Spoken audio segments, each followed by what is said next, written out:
Hello everyone and welcome to Game Critics After Dark. I am your host, Richard Nyack. Tonight, Mass Effect.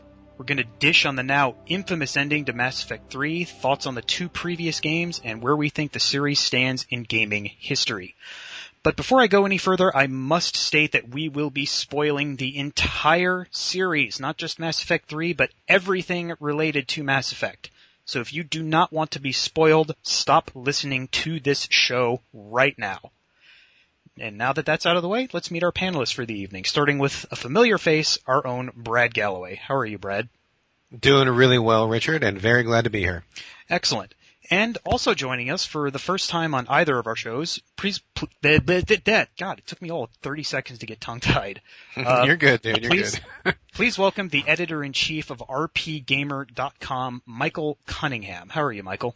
I'm doing wonderful. How are you, Richard? I'm doing fan-freaking-tastic.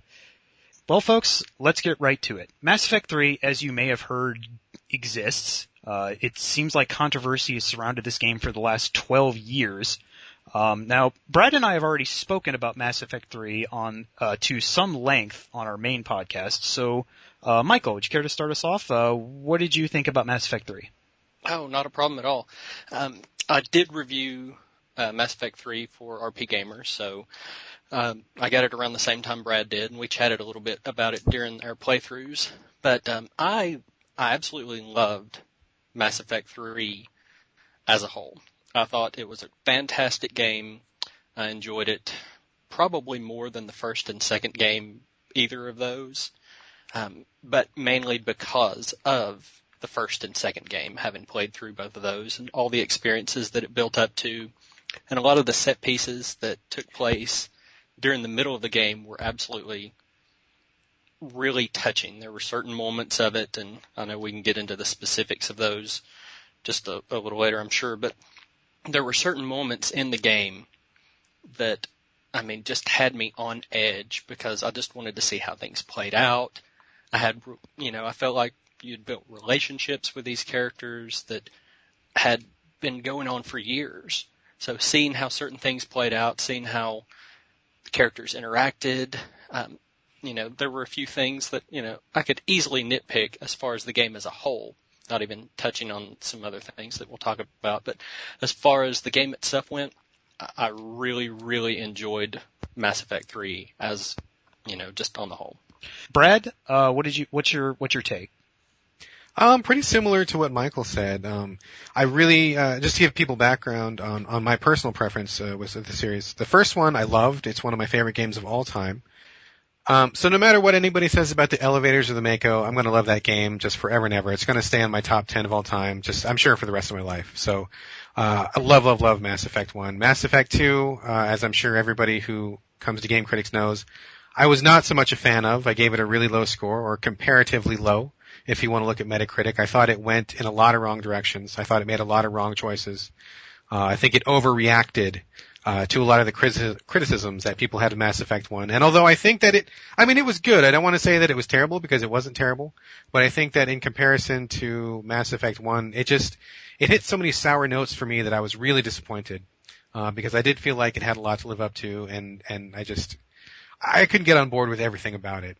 So going into Mass Effect 3, I was prepared to be disappointed again, because I think, with everything that's going on with BioWare, and their other games, their relationship to EA and how the industry's been going, the ad campaign, the demo, I was ready to start Mass Effect 3 and just frown my way through it. But I will say, after I got past the first maybe hour and a half or 2 hours, which were pretty sucky, once you get past that, it really takes off, it blossoms, it opens up, and I was really, really satisfied with it. I felt like it wasn't quite where I wanted it to be, but it fixed a lot of the things that I didn't like, and it brought a lot of new things to the table, and I really feel like the focus of the story really connected with me again.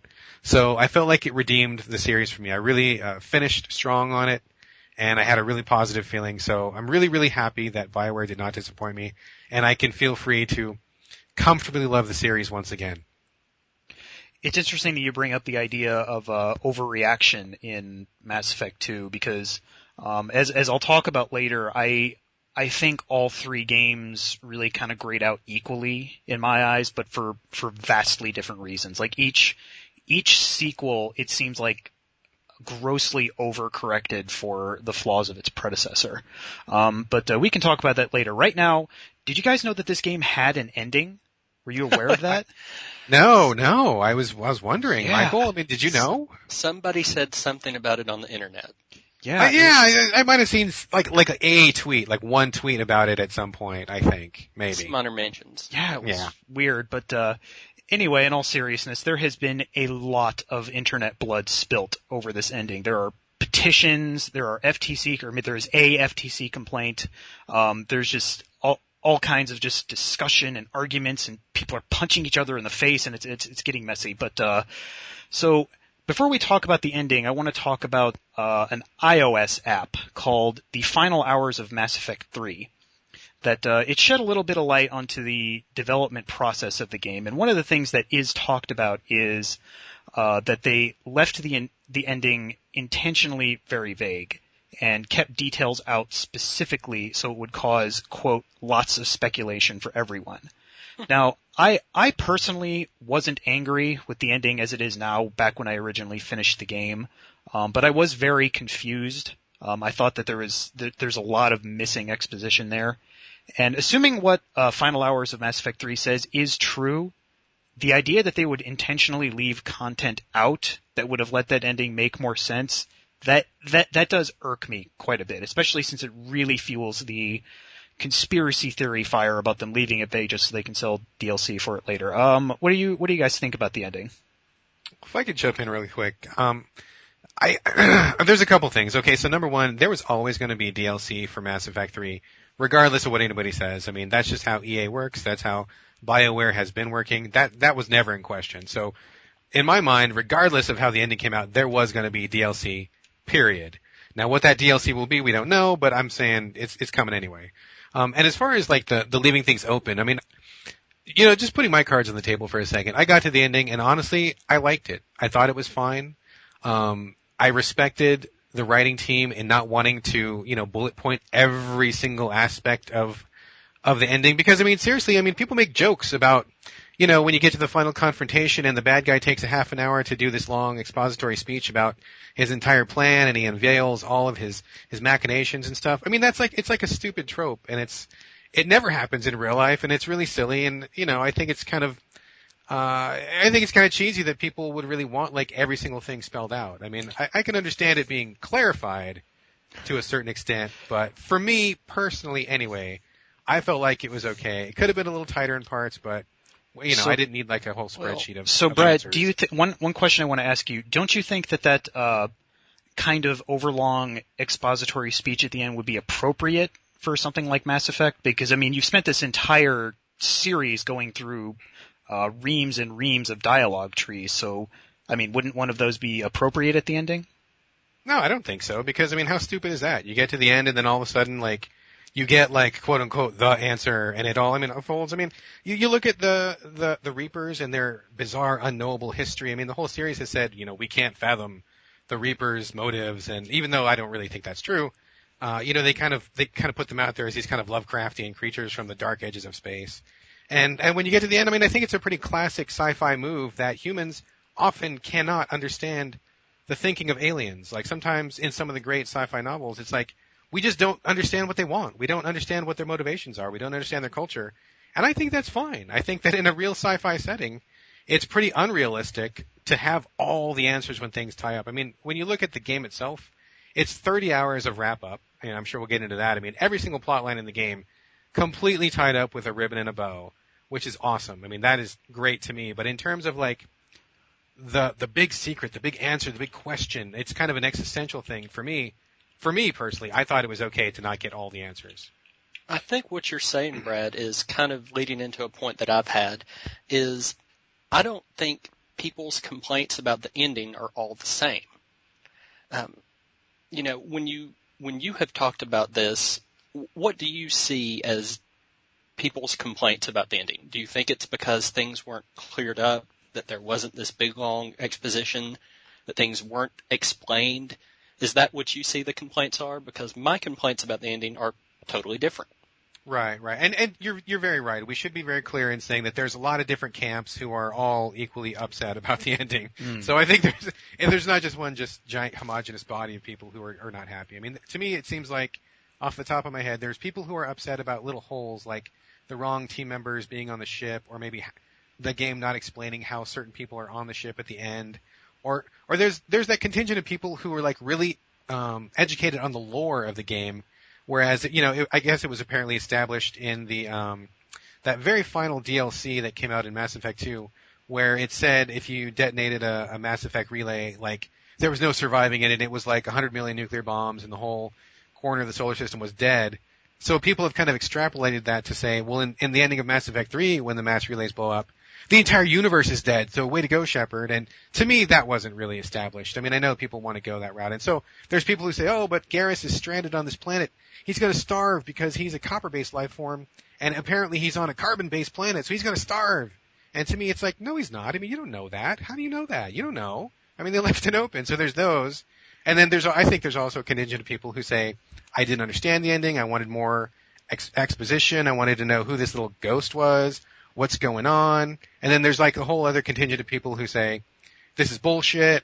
They cut some stuff out. There's going to be DLC coming. It's the, Shepard was indoctrinated because of those little gray clouds at the edge of the screen, and because the camera pulled back too far, and because Shepard didn't have any ammo in the gun. She's dreaming, and so this whole ending is false. And it seems like there's at least I can think of 3 or 4 camps. I mean, Michael, what do you think about people who are unhappy? That's strange, because my complaints, and I'll talk about that, don't really touch on any of those things that you mentioned.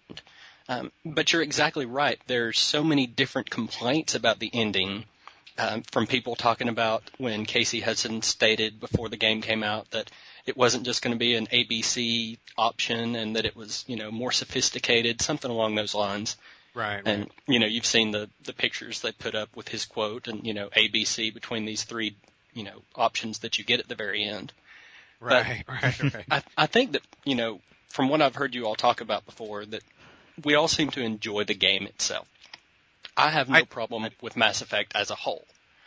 What got me, and was really part of the ending itself, and part of the problem that I had, was from the moment you started that charge to the beam. That was where everything fell apart for me. It went from this great set piece. You'd gone through the whole town. You'd met with your whole crew. You'd seen all kinds of things going on with the crew. You'd seen speeches they'd been given. You got to chat with people. And, while that was kind of a nice little build-up right before the final battle, you're charging down. You've got a couple squad mates that are with you. No idea what happened to them. Some people said if you didn't get enough readiness points that you'd see them dead. I didn't see them at all. I don't know what happened to them. I don't know what was going on that last few minutes. And, maybe that's the feeling they wanted to give you. But, you go in, once you do that and you go to the beam and you're in the Citadel, everything from there on, for me, just felt rushed and incomplete. It wasn't that I wanted big, long exposition. I just wanted something. I felt like everything that happened from that point on was, like finished in a weekend.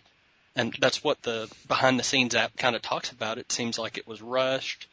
They were changing dialogue at the last minute. They delayed recording sessions. It didn't seem like they were doing anything to give, how did you phrase it, that they wanted to have lots of speculation. Mm-hmm. It just seemed like they didn't have enough time to do enough to make things clear. Like what would you have wanted to see there? I mean, because I have heard that echoed in other places, and I mean that's cool if people feel that way. But explain to me like how or what you would have wanted to see there, or what makes it feel so incomplete. I mean, I'm not arguing with you at all. I just want to kind of understand it better. Yeah. Every other aspect of the game, from your time on Tuchanka, from going through the Geth ship. All of those had some kind of resolution to them, had some kind of impact. You had decisions that you were making that mattered. You were doing things that even to the last moment had an impact on what was going on. Some things were a little more already set in stone and based on your old decisions. But from the time you got up into the Citadel and the encounter with the Elusive Man, that felt completely horribly rushed. And I can understand. I didn't want a big boss fight. I didn't need him to just sit out and spell everything out.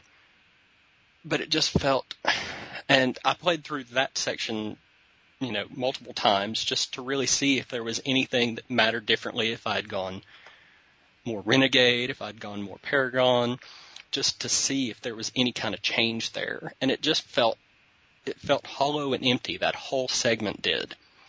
And even more so, what actually happened doesn't bother me. The actual content of the ending, how things wrapped up, didn't actually bother me. I didn't mind, that, Anderson, he's trying to work with Shepard to convince the Elusive Man he's been indoctrinated. Parts of that scene just seemed incomplete. It felt like there was more to it that could have gone on, and it just seemed so empty and hollow. And from the moment you go up into the top of the Citadel or wherever it is that you meet with the Catalyst, that part didn't bother me as much, the whole content of it. And that's what I was saying before, is some people probably complain, well, this makes no sense, this has no lore. I didn't mind that. And I didn't mind even the decisions that you would make. My problem was, once you made those decisions, I didn't care. The first decision I made when I went through there, and I tried all of them just to see if there was any variation. The first decision I made, and the one I wanted to be my Shepard's playthrough decision, was the synthesis decision. I did that one too. Yeah. You jump down the center, sacrifice yourself. That's the one you all picked too? Or I actually did not have that option at the end of my game. I only had the destroy and take control. I actually chose take control. So just FYI. Okay. Interesting. Okay. But I chose the synthesis decision, realizing that, Shepard was going to sacrifice herself, and that would be a big epic ending to the whole thing.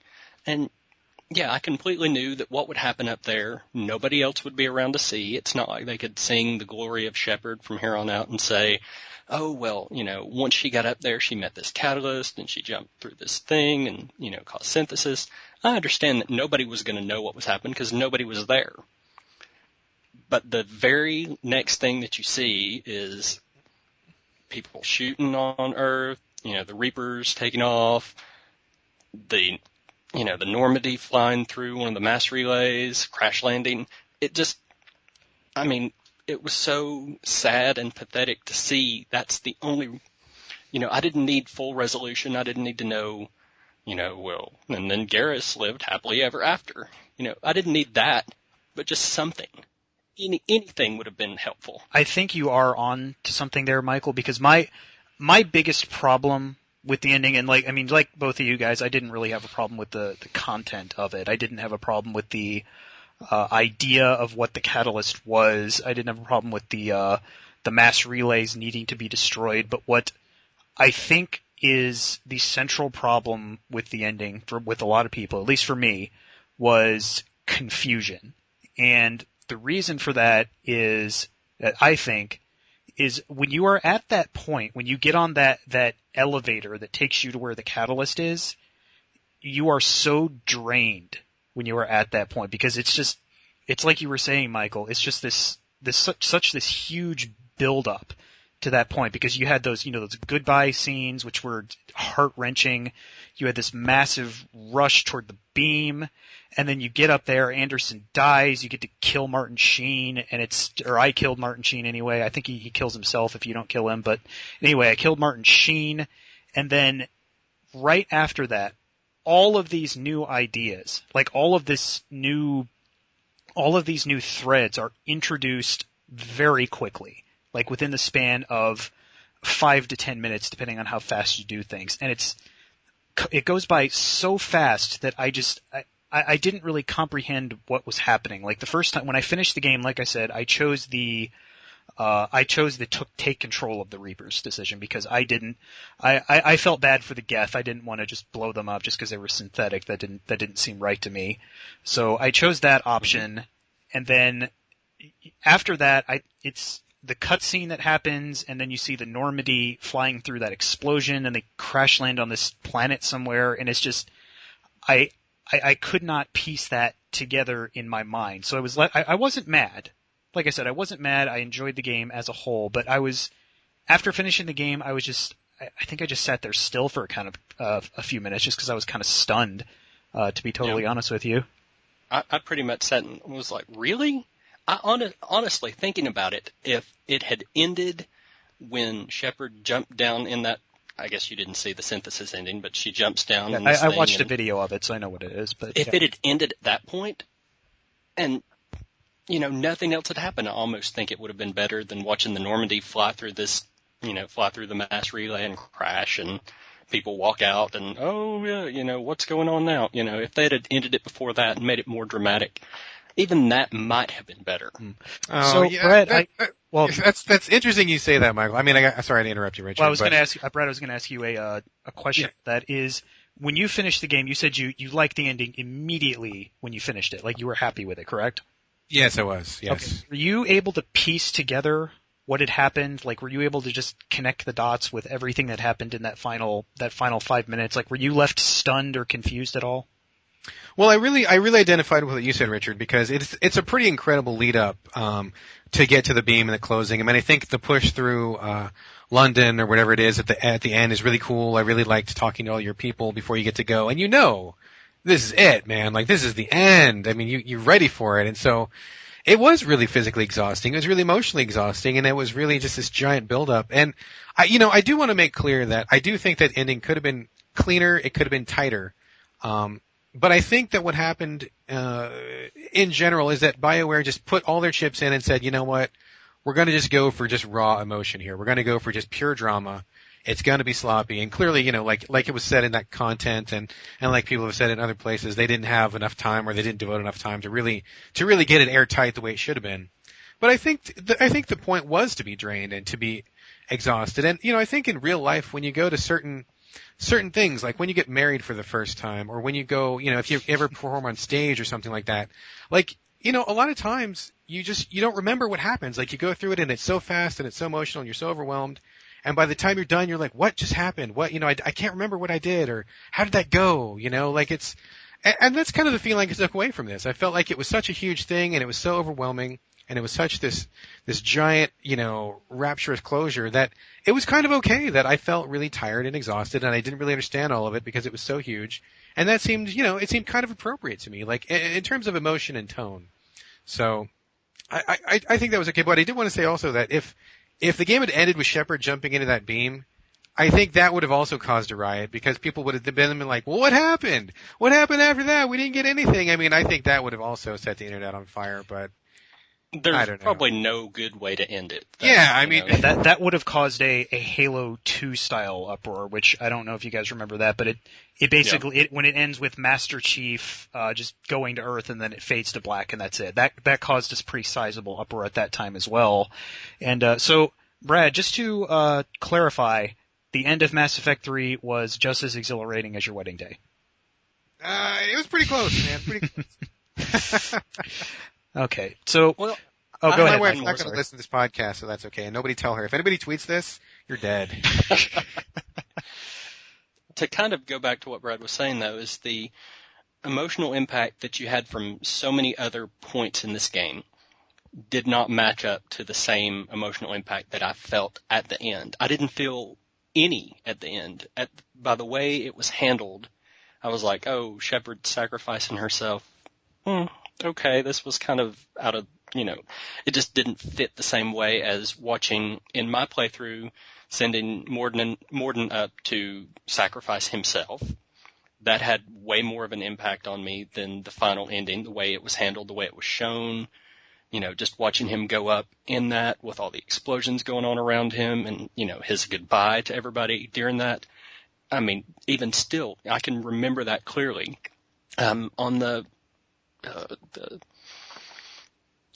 sorry, I'm drawing a blank, on the planet where Legion. Rannoch. Rannoch. Yeah. When Legion sacrifices himself to revive or to reprogram the Geth, or however that actually worked, that had more of an impact on me because there was. I guess this is my thing, is the characters have always been the biggest part of the game for me. I love all of the characters, and I felt like once you hit that last part, they were all thrown out the window. There was nobody there. I understand that probably wouldn't have been a good way to do it with the 3-choice handling and going up and doing that, but there was no, I don't know, maybe I'm just, but that's kind of the thing, though, because it kind of shows that everything is on Shepard's shoulders, like regardless, I mean, you wrap everything up with all your teammates, you get mega quality time with every single character in the series, so it seems like I guess I'm not sure of what you would have wanted at the end. I mean, like a little everybody like holding hands and, gather in a circle around Shepard's body, she looks up and says goodbye to each one in the turn. I mean, I don't know, to me, it's like the whole aloneness and the whole nobody's here. It's just Shepard. Nobody's around to help me make this decision. I don't even really know what's going to happen after I make this decision. And you're just like totally alone. And that to me really resonated. I mean, I think the other instances you mentioned were all emotional, man. I thought there was many, many good moments in Mass Effect 3 overall. But to me, like that solitude and the like, what do I do? Like, I don't even know. And it's just like, I know what you mean, because I hesitated too. I was like, well, which of these options do I really want to take? But it just didn't. And I agree. I'm not trying to say I wish, they were all there and it was like, oh, well, goodbye, Shepard, have fun diving in and blowing yourself up or something. Sorry, like that. I was kind of screwing with you there, No, but I mean, seriously, there's probably people out there that would have wanted that. But for me, it just really seemed like there was no impact for me because it was just by itself. When you saw him come off the ship, that was it. You didn't see any kind of, sadness. You just see Joker coming out and whoever else comes out with him. There was no, what's going on. It was just that one little shot and they kind of fade away. And that was, if they were going to show that at all, at least, some interaction or some emotion to that. There was nothing. And I think I actually do agree with you, Michael, in that, because no matter what you do at the end, the mass relays are gone. They are destroyed. So galactic civilization as you know it is changed forever. And what I think was missing from that is not necessarily the characters specifically, but how like all these different groups are going to coexist now. Because, at the end you had that thing with Buzz Aldrin, that little kid on the moon. It was talking about the Shepherd and like the Legends, which was that was weird. Like that was a giant leap from like when the Normandy crashes to when like it shows like, I mean, I'm guessing it was the moon, but it was something. And so I forgot all about that. Yeah, Richard, 3 words, buddy. 3 words. Mass Effect 4. Well, we're going to talk about 3 letters, DLC. We're actually going to talk about that a little bit later in the show, but I think that is another big problem that I had with it is what is the state of civilization after that? Like even just a little hint would have been sufficient there. So this Before does. we move on, can I just? I want to ask you guys a question. I really want you guys. No, you may not. It's forbidden. Sorry. Damn. Go ahead. So Michael, you picked synthesis, right? And I picked synthesis as well, correct? And Richard, you picked control. Now, I wanted to ask you, Michael, what did you think you were getting when you picked synthesis? Because when I got to that point, and I want to hear about your ending as well, Richard, what you thought you were getting. Because when I got to that point, we clearly haven't had enough detail in exactly what's going to happen. Like, we just don't know. So I just wanted to know specifically about synthesis. Like, what did you think you were getting, Michael? Because when I got to that point in the game, we haven't had very much information about what it means. I mean, they kind of gave you this brief overview. Everything will be combined or merged or whatever it is that little guy said. And I'm like, God, what does that really mean? I was like, is it going to be like they're going to take everybody and mash them up and like everybody's going to be gone and it's going to be a whole new race? Like, are they going to be unrecognizable? Because that to me would be unappealing. I didn't want to kill everybody like that. And then I was like, but wait, what if they just combine them or something and everybody survives? Like, what if they don't need to eat food anymore because they're just, they can plug some AAA batteries in their butts and everybody's happy because they're half synthetic or something. Like I was really curious about what I was going to get. And so I wanted to know, what did you think you were getting when you chose that, Michael? when I went through that, I kind of fed into the way I'd been playing the rest of the game. I had been mostly Paragon, except when there was some situation that I just, would have played myself Renegade.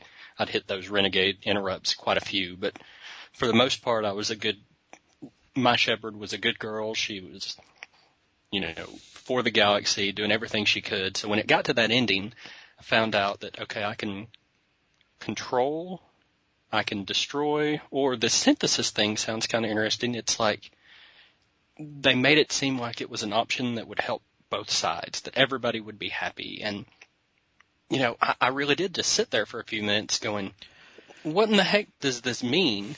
And I tried to go back to the Catalyst to see if, I could talk some more and see if they'd even repeat some of the same stuff. I did the exact same thing. And it didn't. So I was like, oh crap, maybe I wasn't paying close enough attention. What's it really going to do? I was like, well, I'm just going to walk forward and see what's going on.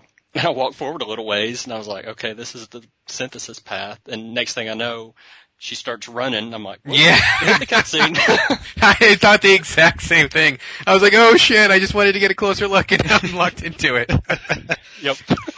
I was like, all right, I guess that's my ending. Oh man. And I sat and thought too, I was like, well, it seemed like it would be the answer that would cause this cycle not to happen again. And that was my thoughts to it, is everything else seemed like it would just come full circle again, and maybe I'd do the right thing for now. These were my thoughts without thinking deeper, just in the moment. I was like, okay, the Protheans died off trying to do the same thing. They didn't help. Apparently 50,000 years or however many years it was before them, the same thing happened. So I was like, if this has a chance to fix that, I'll take it. And that was the option that I chose in my thought process behind it. It's interesting that you guys both chose the synthesis ending, because like I said, I didn't have that third option, because I was told that I only had to have like 5,000 military readiness or whatever on that little green bar, and apparently you had to have 10,000 to get the ending, so I didn't have it, and I didn't want to look it up for myself for fear of being spoiled. So I got to the ending, and I only had the two options.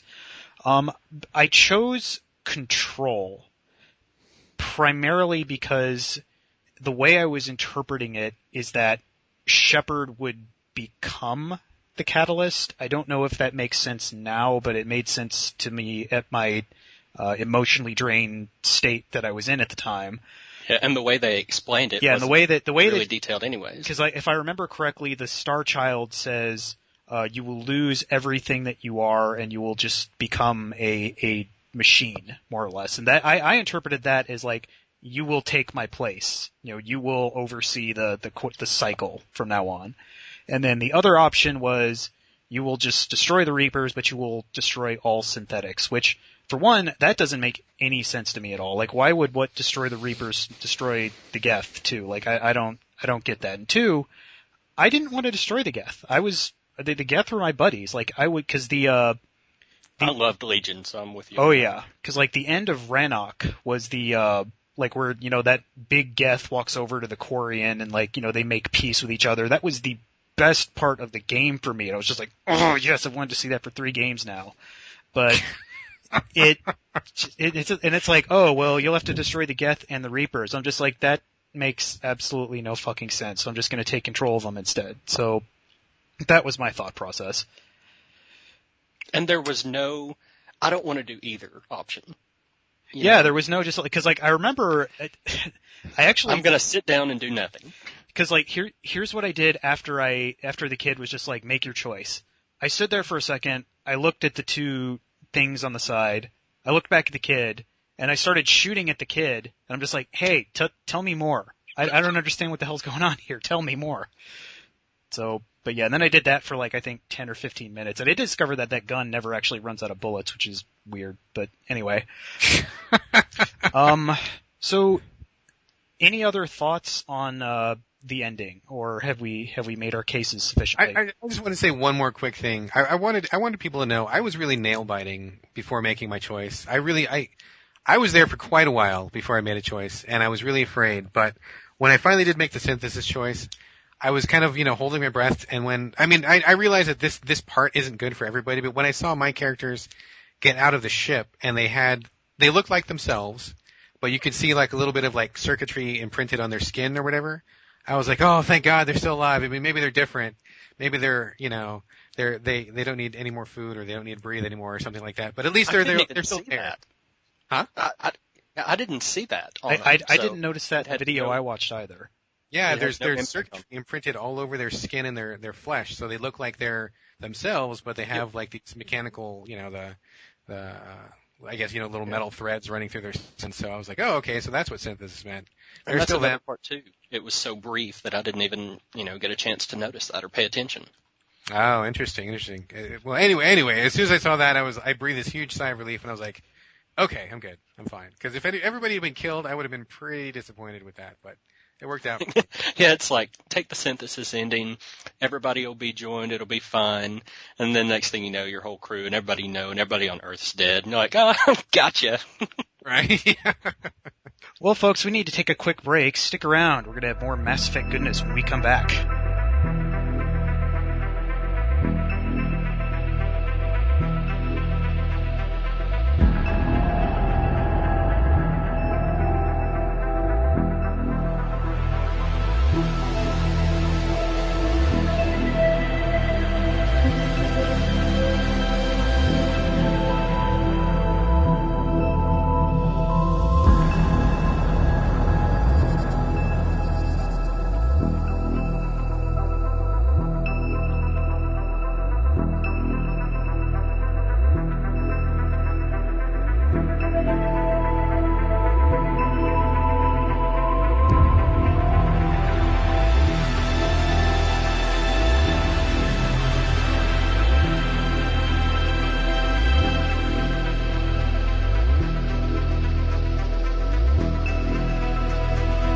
And we're back. Now, we have an extra guest with us this evening who's couldn't be here earlier, but he is here now.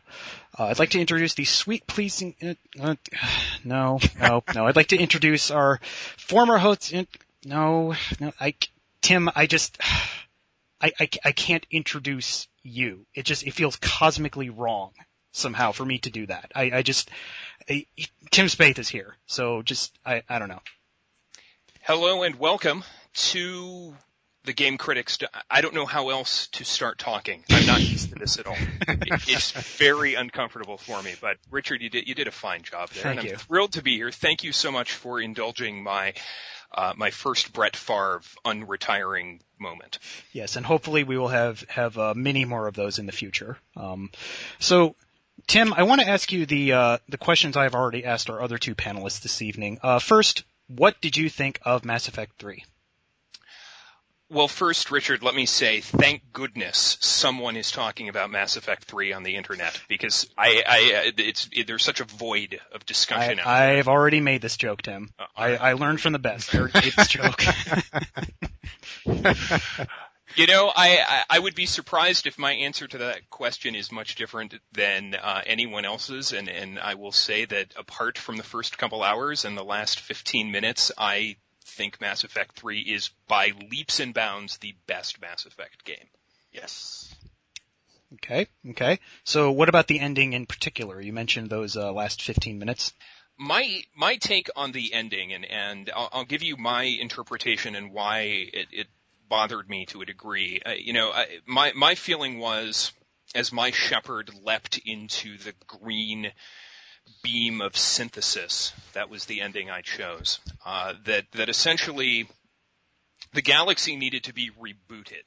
And in order to get rid of the Reapers, we had to eliminate the reason for the Reapers to exist. We had to eliminate mankind, and we've created this man-machine synthesis, and we had to, like I said, reboot the galaxy, and that meant blowing up the mass relays. It meant, when we see Cyber Joker and Cyber Edie getting out of the Normandy, I kind of interpreted that as an Adam and Eve moment where we're now rebuilding civilization on this Eden, and we're essentially starting over. And that is you have to connect a lot of imaginary dots to get to that point, I think. And it is so far in left field from what the rest of that game is about that I couldn't help but be disappointed and confused and left with far too many questions. I like an abstract ending. I like things to be ambiguous. I feel like this one was perhaps too ambiguous. There were too many unanswered questions.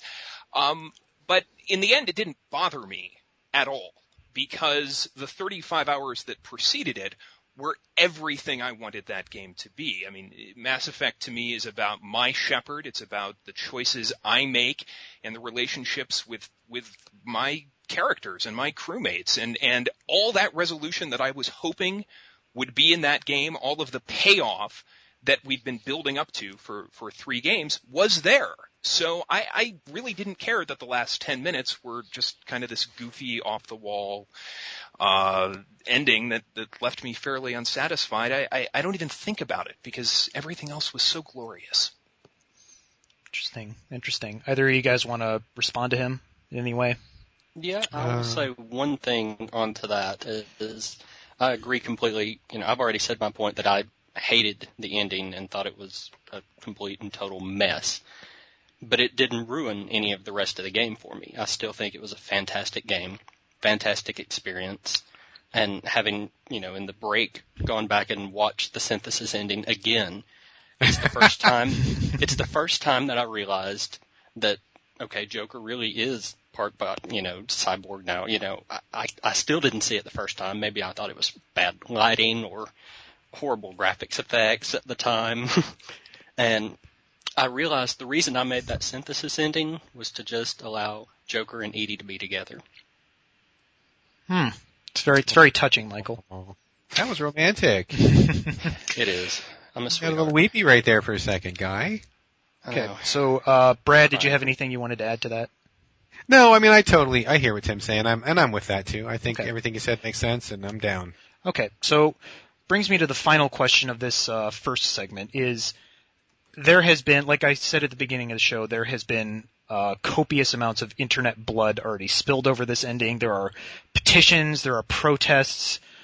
So do you think that the ending should or even can be changed? Brad, I'll start with you. Can it be changed? Yes. Unlike my VHS copy of Star Wars, which George Lucas would have to physically enter my home to take and change. I mean, I've got my pristine copy that can never be altered, which is great. Games these days, man, I mean, every time you turn on your console, they're updating stuff and patching stuff. So, BioWare could somehow change the ending. That's totally possible. And they actually have all but confirmed, that letter by Ray Mizuka, I still don't know how to say that guy's name, but in that letter, he all but confirmed that they are going to work on some sort of post-release content for the ending, and it's wildly assumed that it will alter the ending or add to the ending in some way. Yeah, I mean, I read that, and it's still pretty ambiguous what they're going to do. I mean, but in my personal opinion, should it be changed?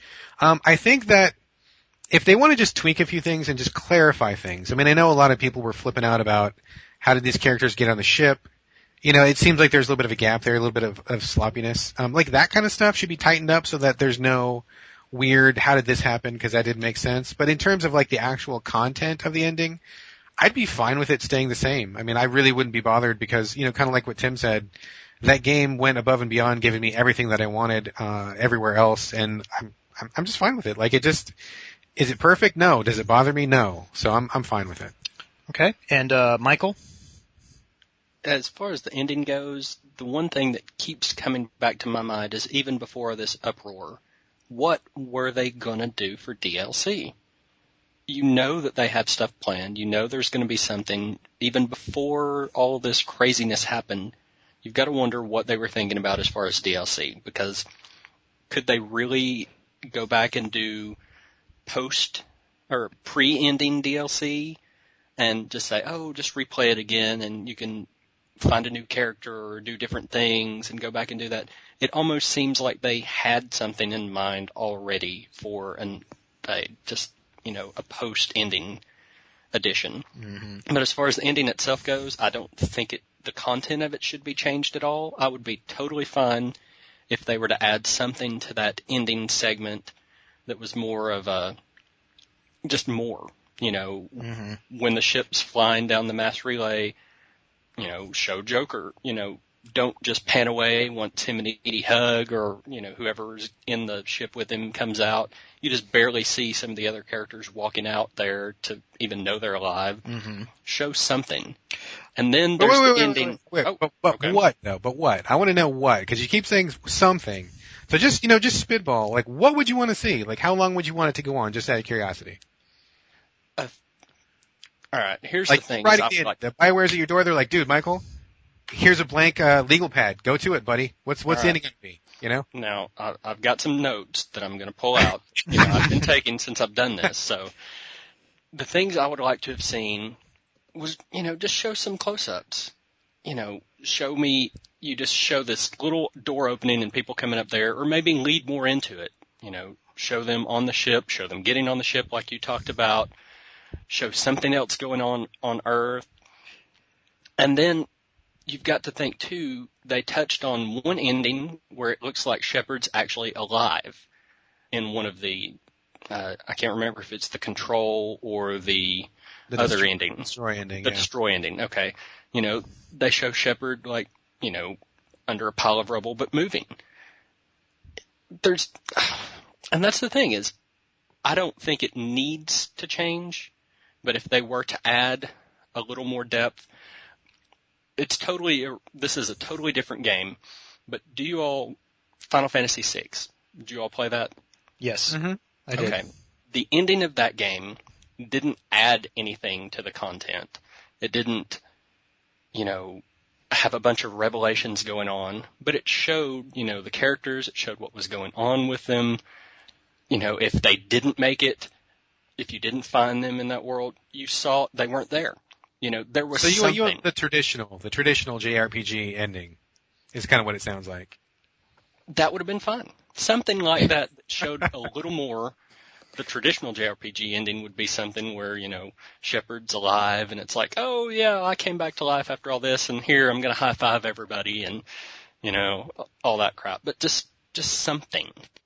And I don't know. Michael, that's the thing can you elaborate on the Final Fantasy VI ending a little bit? Because I have played that game, but it's been so long that I don't remember the ending to it at all. So can you just give a brief description of it? Now, what the part I'm talking about is not everything building up where you meet the villain and he gives this big long dialogue and you're like, okay, now we fight. But it's after that.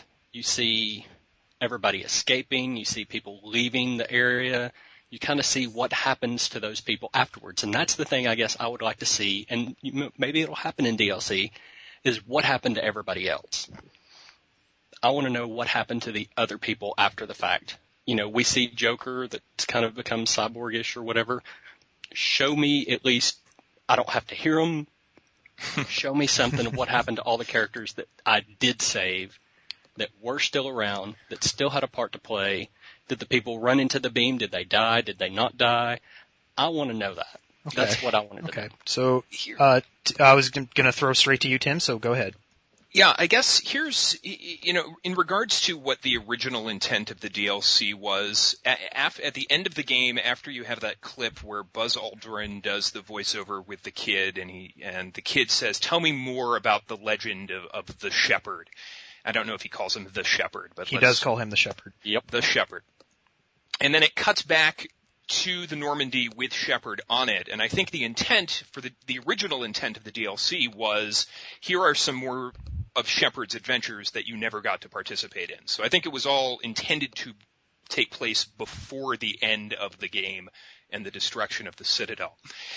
I think one of the chief points of anger of the young gamers out there, at least this seems to be the case on the Game Critics forums, is that the destruction of the mass relays undoes all of the good that Shepard did over the course of the 3 games. That's their argument. I don't necessarily agree, but the idea that he has saved the Turians and the Krogan and the Quarians and the Geth But now with the destruction of the mass relays, none of them can interact with each other, and they're all isolated and by themselves, and they won't be able to work together as a galactic federation. And my feeling would be you could probably satisfy all of these people by showing a 20-second cutscene of engineers rebuilding mass relays. Exactly.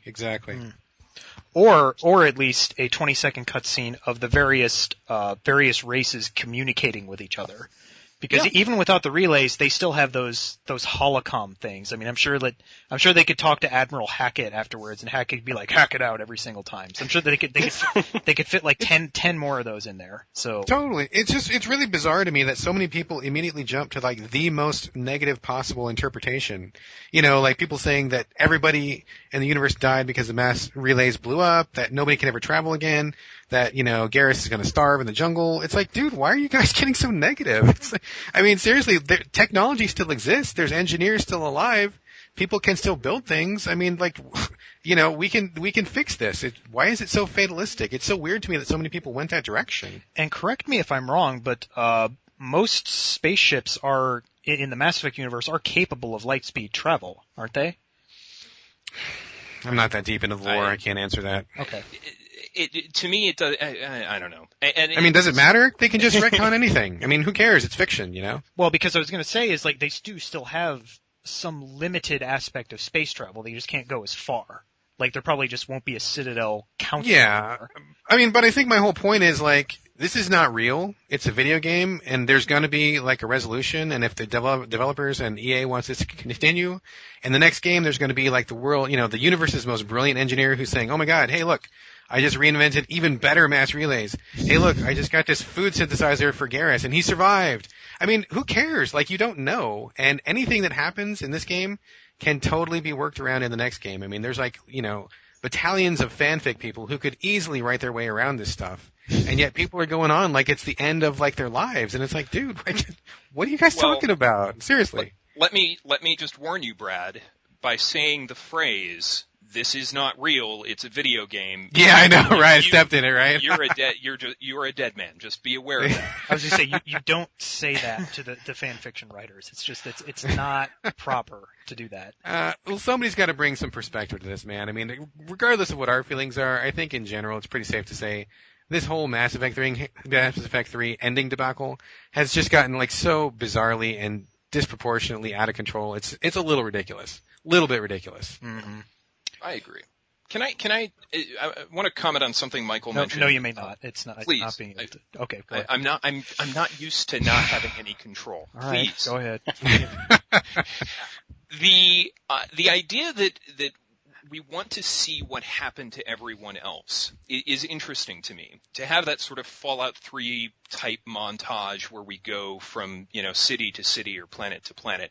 For me, I don't really care what happened to all of the other characters, because in London, when my Shepard had those final conversations with every surviving character, that was all the closure I needed. Because outside of the context of my Shepard's relationship to those people, I don't really care about them.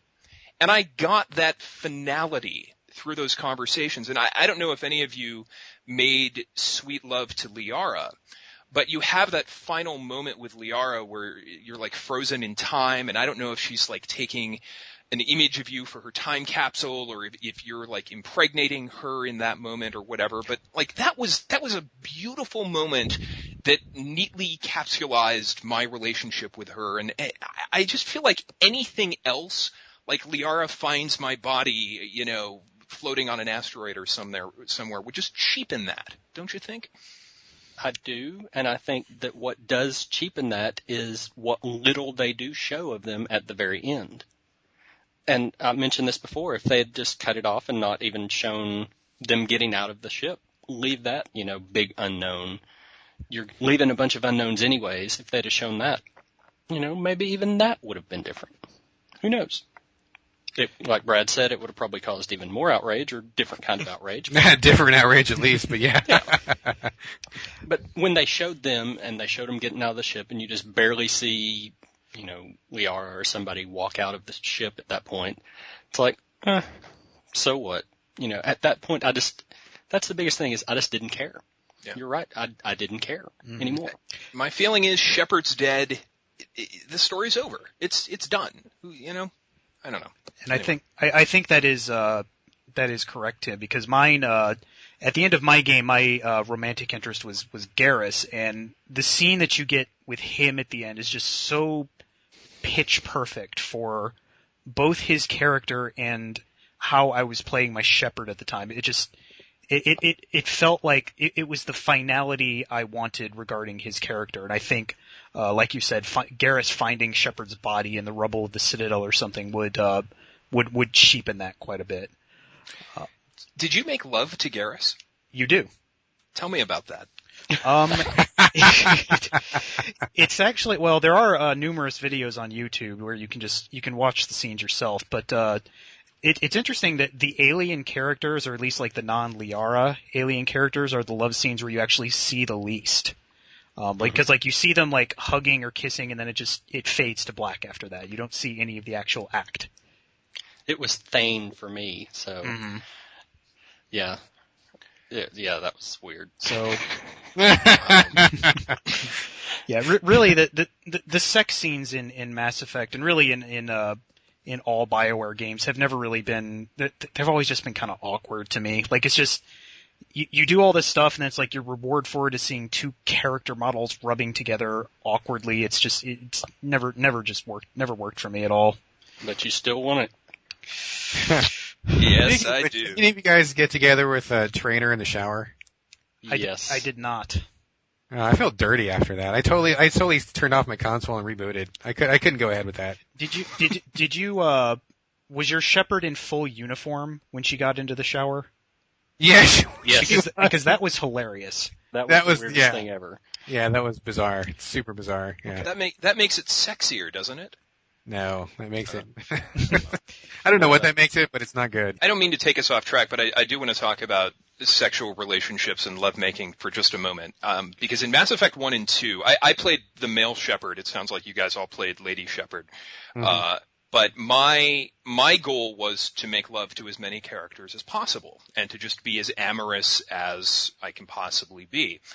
And so that was Liara in the first game, and then I think Miranda and Jack, and then in the Shadow Broker DLC I got back with Liara. And I wanted to do the same in Mass Effect 3, but I found myself so connected to Liara after what we had been through in Shadow Broker that I was actually faithful to her. And I turned down Miranda, and I chose not to hit on Trainer. And I thought, gosh, what a strange thing to be to be faithful, to want to be faithful to a fictional character, and that was an actual sort of change that had happened to me over the course of the 3 games.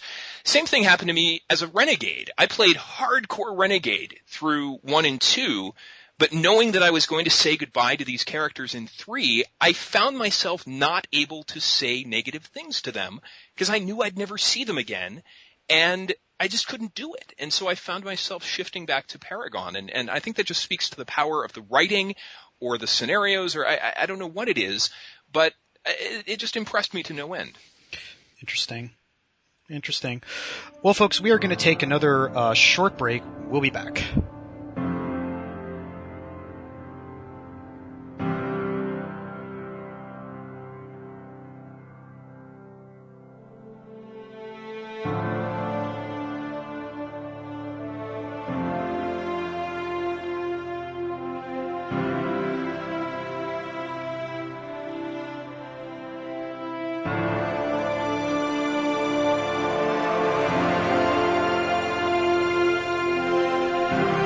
And we're back. And folks, if nothing else, the uproar around Mass Effect 3's ending speaks to just how big and important to people this franchise has become.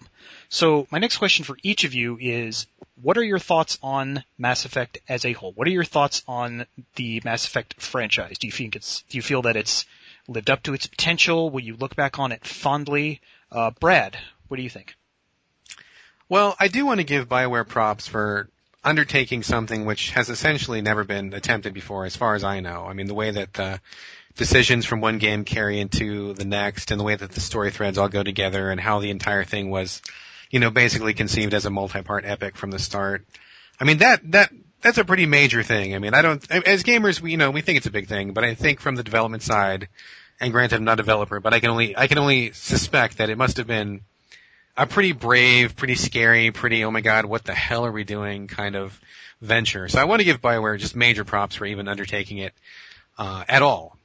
In terms of what I think of the series overall, I mean, I think it's really good, man. I mean, I can't say that I love it because of just certain decisions that were made. I think how the core RPG-ness of it got stripped away a little bit too much for me in 2 and even in 3. And I was especially unhappy with number 2. I just have very few fond memories of number 2. And it's hard for me to love the series as a whole, knowing that there's this giant piece of it that I just was really unhappy with. But overall, I mean, I love Commander Shepard. I love my Commander Shepard. I love so many of the characters that we spent time with, and so much of the series is just so epic and full of spectacle and wonder, and and I'll always have Mass Effect 1. I mean, I've got so many fond memories from that one in particular. It's great. I heard somebody saying earlier that it was the most important science fiction epic of our generation.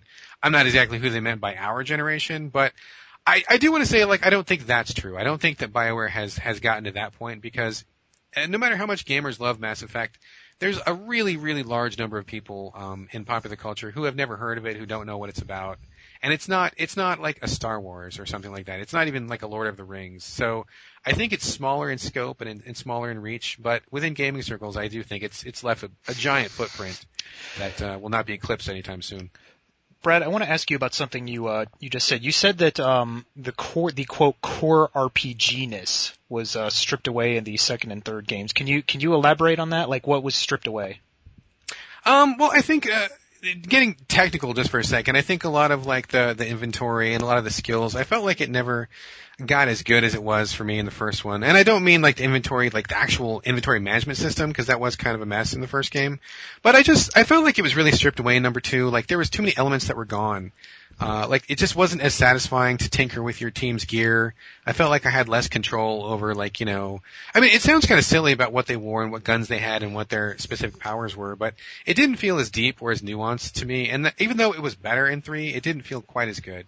Now I haven't gone back and played them all or replayed them all and done, side-by-side analyses, but I just have this really strong feeling like it just became a little bit too streamlined in 2 and 3 for me. I kind of wanted more RPG-ness. I think it makes sense in number 3 because everything is coming to a crescendo, so you can't really screw around, and having things be more streamlined kind of is okay for that. But in Mass Effect 2, I was really disappointed that it was so stripped down. It was just unbelievably stripped down to me. Well, no, I had one thing I wanted to touch on what Brad said real quick, just as far as the actual RPG-ness of 2. I think it wasn't so much for me that they cut out RPG elements as much as they made it more third-person shooter-ish during Mass Effect 2. Sorry, 2 as opposed to 1. That too.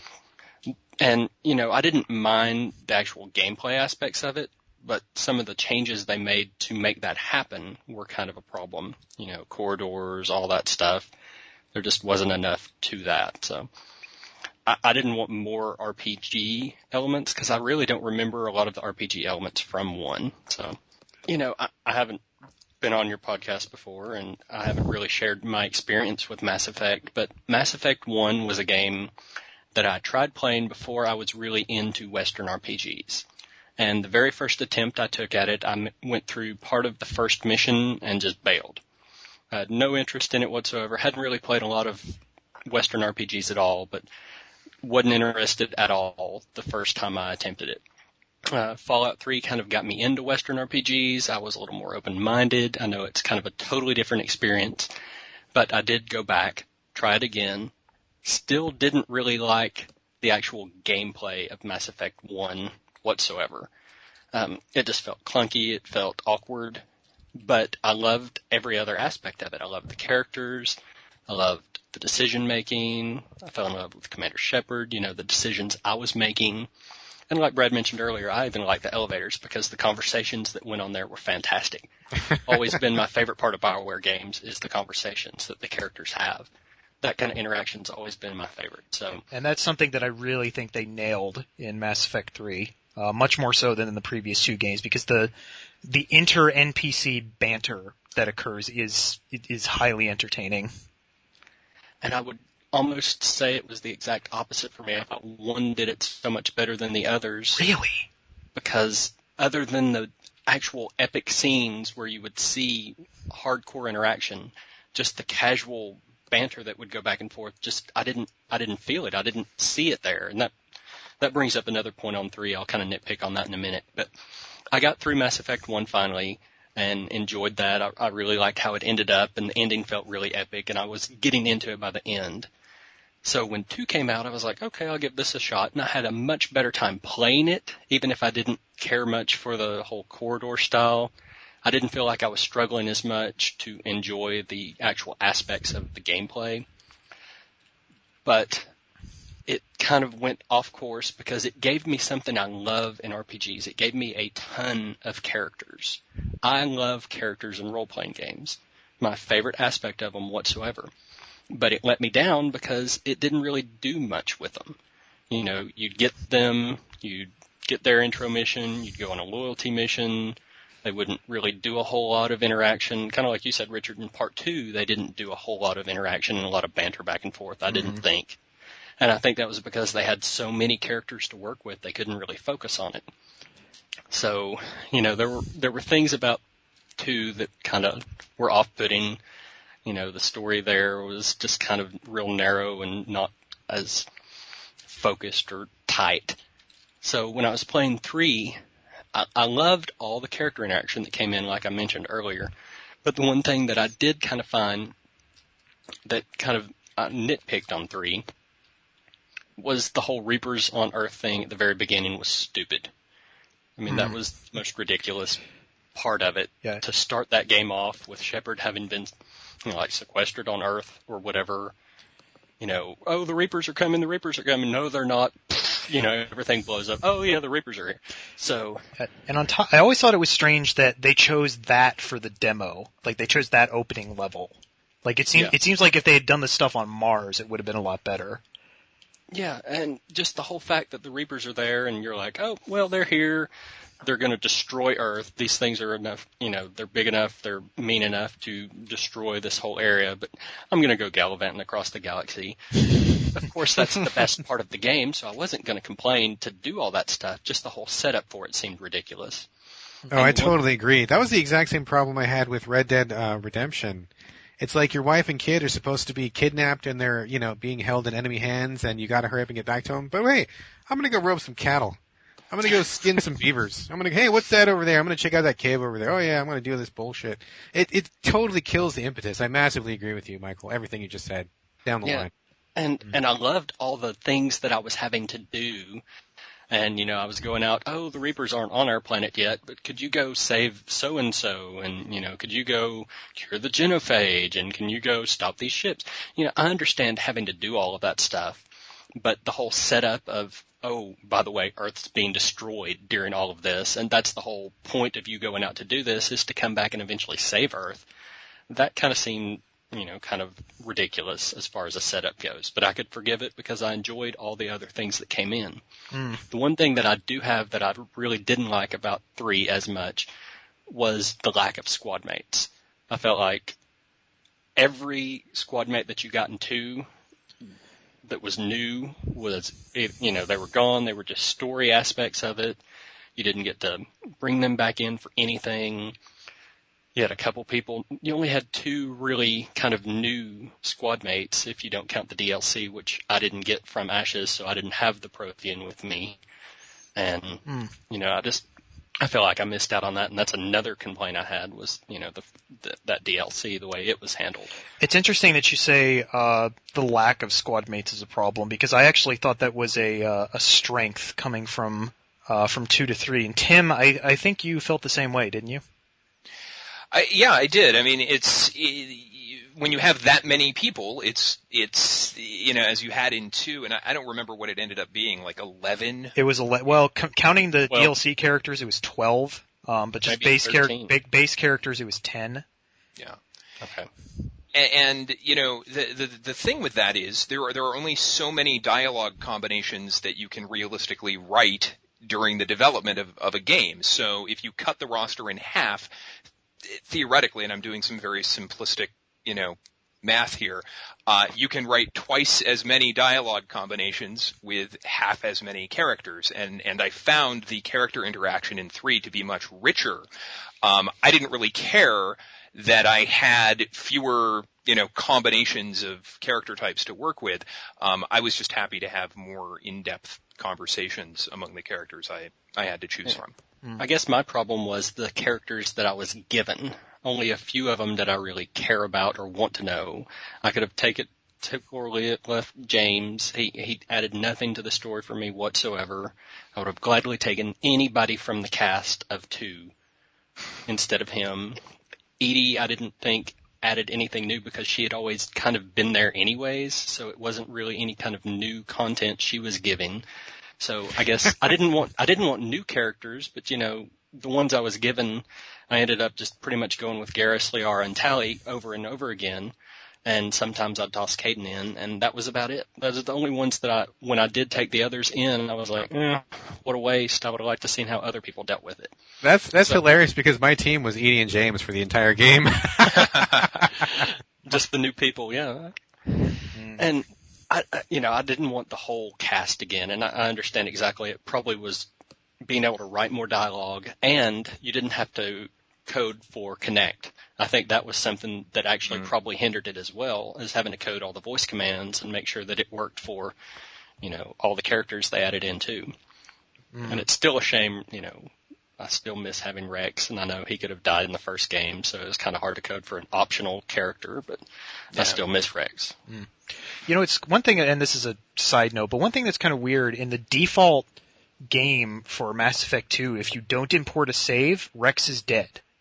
Like that's the default option, is that that you killed Rex in the first game. So that's their canon, is that Rex is dead, kind of. Yeah, I always thought that was strange. But I do too, because Reeve or whoever he is, even Rex didn't like him. Yeah. I didn't like him. Yeah, nobody. That's a shame, because Rex is so good on the Tuchanka missions in Mass Effect 3. He's so interesting, and I can't imagine not having him there. Yeah, even in 2, it's like, because I could see the places where Rex would be if we were alive, and even then it was just disappointing. I'm like, oh, I don't have Rex, I have this guy who's a jerk and I don't really like very much. But anyway. So you didn't have Rex in any of yours? No, I did. My original because the first time I played Mass Effect 1, it was on a friend's Xbox, and he has since moved away, so that save is gone. So as I'll talk about, I'm going to throw to Tim here in a minute and get his thoughts, but as I'll talk about here in a second, I actually played all 3 games back to back recently to have a shepherd to carry all the way through. But I'll talk about that in a minute. Tim, what are your thoughts on Mass Effect as a whole? Well, I like the original Mass Effect. I don't love it. It's probably in my top, let's say, 350 games of all time. Somewhere. You're such a bastard, dude. Somewhere in that list. I love the look of Mass Effect. I love the music, the synthesized John Carpenter, space action. I love many of the properties that Mass Effect draws inspiration from. I love Star Trek, and I love Star Wars, and Babylon 5, and Knights of the Old Republic. But the actual world of Mass Effect and the mythology of that universe, it's fine. It's like Michael said, it's really the characters that draw me in and kept me coming back. But also with that first game, the chief appeal to me was the promise of how my decisions would play out in the sequels. And it harkened back to a franchise I loved, an old adventure game franchise called Quest for Glory, where you would finish a game and it would ask you to insert a floppy disk to save your character. And you'd start the next game, and it would ask you, hey, do you want to import your character from the last game? And you'd insert your floppy, and you would go through all 5 games that way. And I love that whole idea of persistence. It's extremely important to me that the time I spend playing a game goes beyond just the game. It's why I like MMOs now. It's why I like achievements. You know, as I find it harder and harder to justify the time I spend playing video games, I need that persistence as sort of evidence that I did something. So, you know, to go back to Mass Effect, the idea that my statistics would import, that my face would import perfectly without any errors, was very, very appealing. Theoretically. But, you know, it is the characters, but, you know, as I look back at the franchise as a whole, you could make a very lengthy laundry list of game systems that failed. To me, the Mako exploration of the planets in the first game, the scanning in the second game, I found the whole Galaxy at war asset model to be nonsense in the third game. Like, why is there a number attached to the war assets? What does that number represent? If that number isn't compared to something or defined in some way, why is there a number there at all? A percentage, especially. Yeah. Right, and that percentage is there so that the other 2 Mass Effect games on the iPhone, you can manipulate those percentages in those games, and that's the only reason it's there. But the game does such a terrible job of communicating that and explaining what all of that means. And I understand that BioWare wants to have some mystery behind that, but if you put statistics there and you put numbers on the screen, people are going to try to min-max that, and people are going to try to break that down. And I think they owed it to us to provide better explanation for those game systems. We talked about the third-person combat. I found the combat in Mass Effect 2 to be incredibly simplistic. That game was just mindless. It was so simple. And Mass Effect 3, a little more complicated, but also incredibly easy. And I know that you'll say, well, just put it on insane difficulty. I don't feel like I necessarily should have to. The game should be interesting to play on normal difficulty or whatever the difficulty is beyond that. I would much prefer Gears of War 3 as a third-person shooter experience over Mass Effect. So, to wrap up, just to reiterate what Michael said, to me, it's about my Shepard. It's about the relationship with the characters. So much of what I love about Mass Effect has nothing to do with a game. It's me watching cutscenes. And that's fine, and that's okay, and making the occasional choice. But as a series as a whole, as a video game series, I think there are a lot of flaws and a lot of failures that I can live with because the rest of it is so special.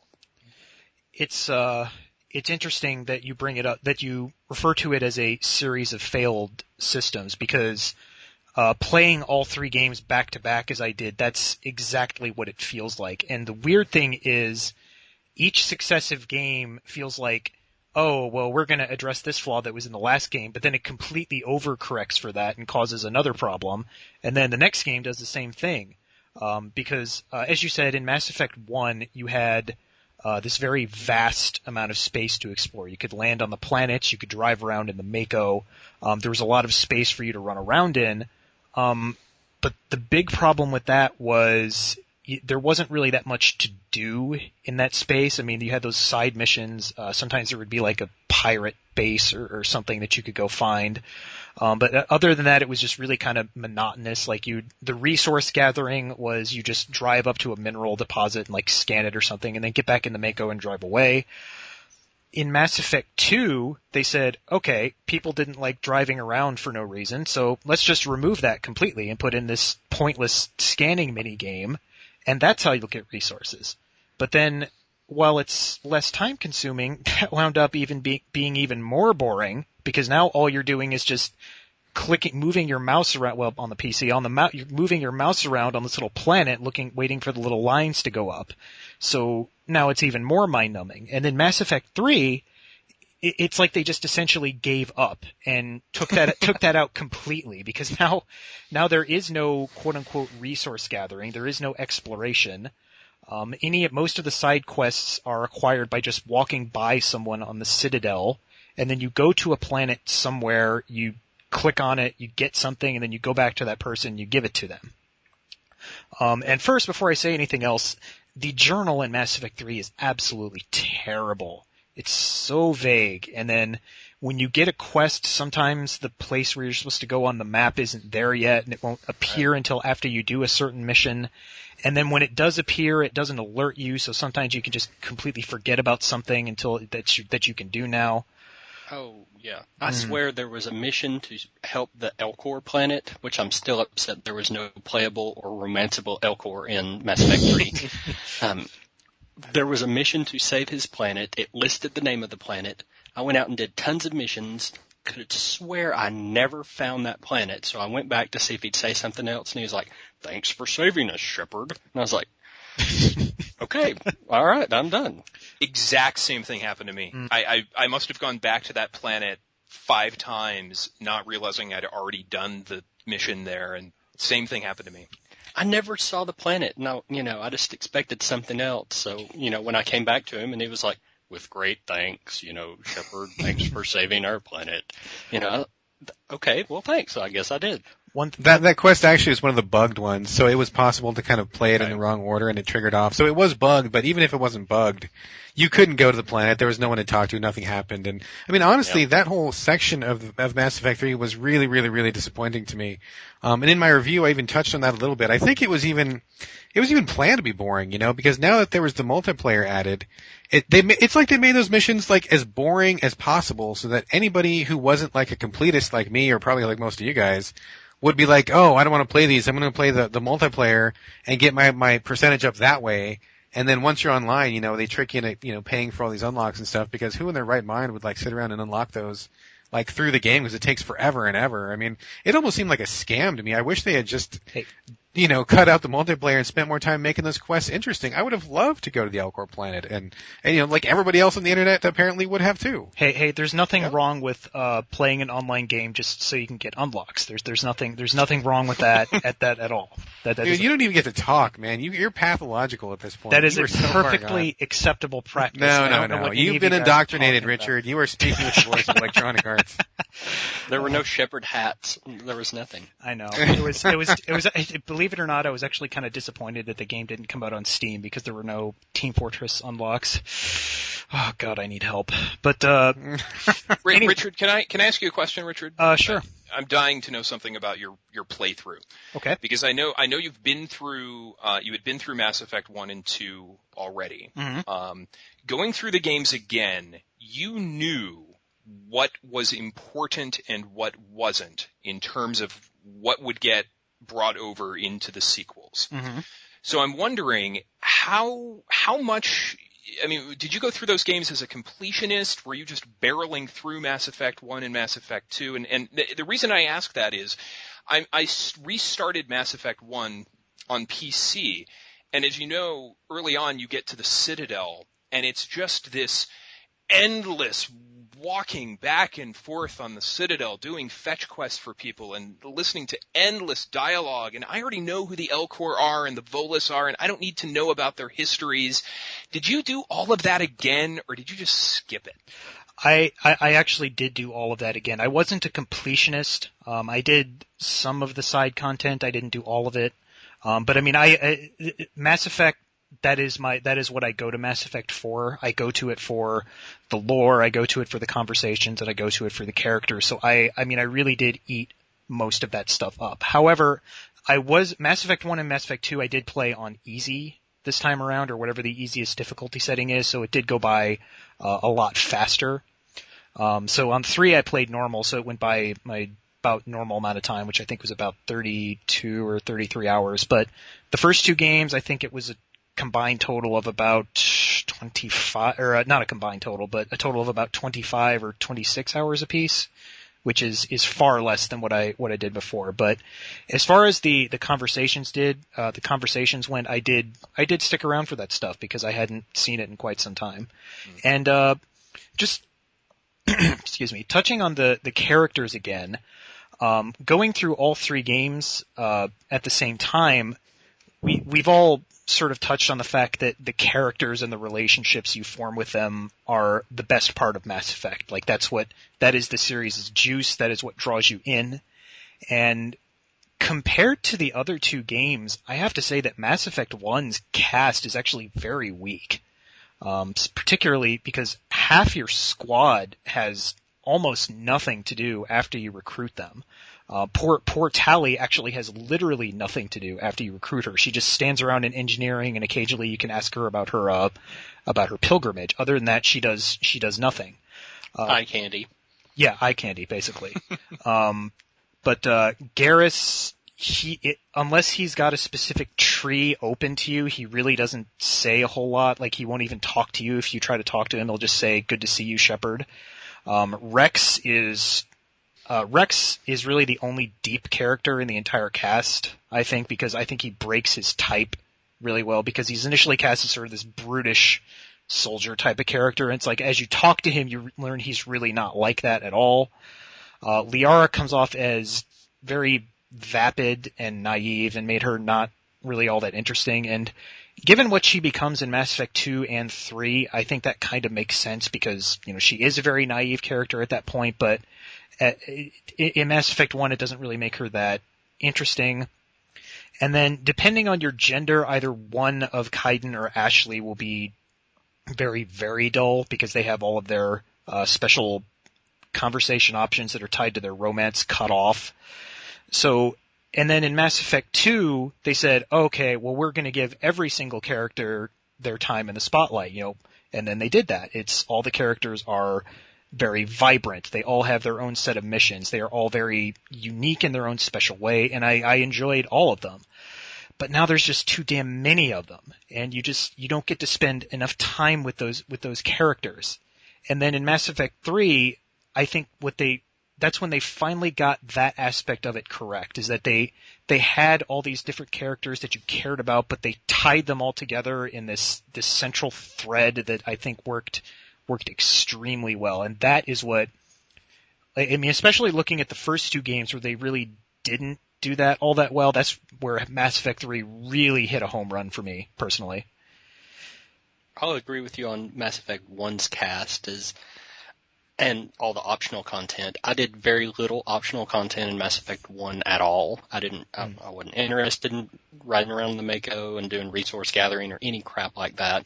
And the only thing I did consistently was keep Rex in my party and visit him down in the shuttle bay every time I could possibly do it. So there was plenty of Rex, Shepard, just back and forth. I guess I had a female Shepard, so it didn't say that. But I agree completely with your opinion on that cast. Well, just to chip in a little bit, just to give a little bit of love to Mass Effect 1, since it seems like most of you guys are some rotten haters. I liked the openness. I liked the ability to explore and to find stuff that was out there. Granted, there wasn't like a ton of stuff, but I just liked the feeling of exploring the galaxy. Like, that was a big draw for me. Just the simple fact of wandering around. I mean, that's probably also one reason why I like the Fallout games so much, is because I like to just get out there and just see what I can see and find certain things. And whenever I did find something that was cool, it was like extra cool because I went out of my way to find it, and it was just kind of neat. That's one thing that I really miss about the other two games. I wish that there was a little bit more of that. I mean, it makes sense in 3 that they don't have that given the circumstances, but in 2, that was really it's really negative to me that they took so much of that out. So I was very disappointed. Okay, so now that we've kind of talked about all 3 of the games a little bit, I really want to know from each one of you guys, if you had to pick one moment, just one, and I know that's kind of hard, but picking just one moment that really was your favorite, or that really stuck with you more than anything else in the entire series, what would that moment be? And for me, I'd have to say, when you're on in Mass Effect 1, when the gun is pointed at Rex, and it's really like hitting home for you during your first playthrough, or for me anyway, that I thought, wow, this is like a main character, and it seems to me like he could really die here, and this is tense. Like, Rex is pissed off, everybody's ready to blow him away, and you got to make that call.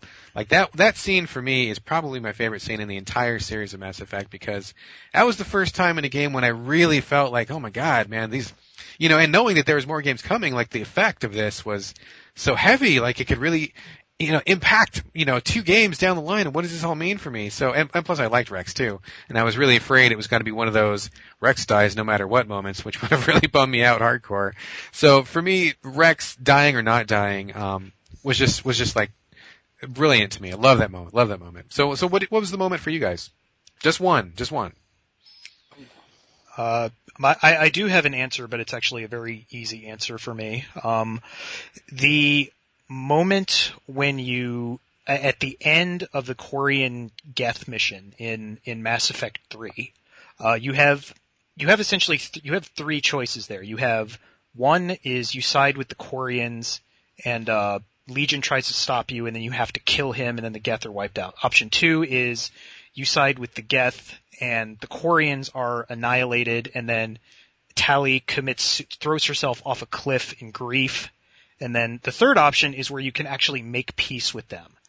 And the moment where I was able to, because the way they portray the Quarians in this game is just the most incompetent government like you can possibly imagine. Like they're taking themselves to war at like the worst possible time. They're endangering their civilian populations to a ridiculous degree. And the way that they played that up of Shepard just fighting against the sheer madness of what they were wanting to do was just done extremely well. Like, did any of you, all of you took the Renegade interrupt to sock that one Quarian admiral and throw him off your ship, right? Oh, hell yeah, dude. You could not do that. Yeah, I almost broke my mouse clicking the button to like just punch him. Because like after it was happening, I'm like, no, punch him more. Do it again. Kick him in the stomach or something. But once you get that option of making peace with them, and that speech that Shepard gives there is just, even watching videos of that now still gives me goosebumps. That was the high point of the entire game for me easily. And if I have to pick one moment, it's probably the high point of the series for me. So there you go. It's just the moment when that big Geth walks over and says, "Oh, you may live on the planet with us, creators." That heart just melted. That was great. I really did like that one. Mm-hmm. So, whichever one of you wants to go next. Tim, do you have one right in mind? Yeah. First of all, Brad and Richard, both outstanding answers, and I loved your explanations for it, and I totally agree. I'm torn between a few. I'm going to choose a very simple moment, and that was in Mass Effect 3 when we see that Jack is okay, and that this broken, tortured, abused girl who I took advantage of and had sex with in Mass Effect 2.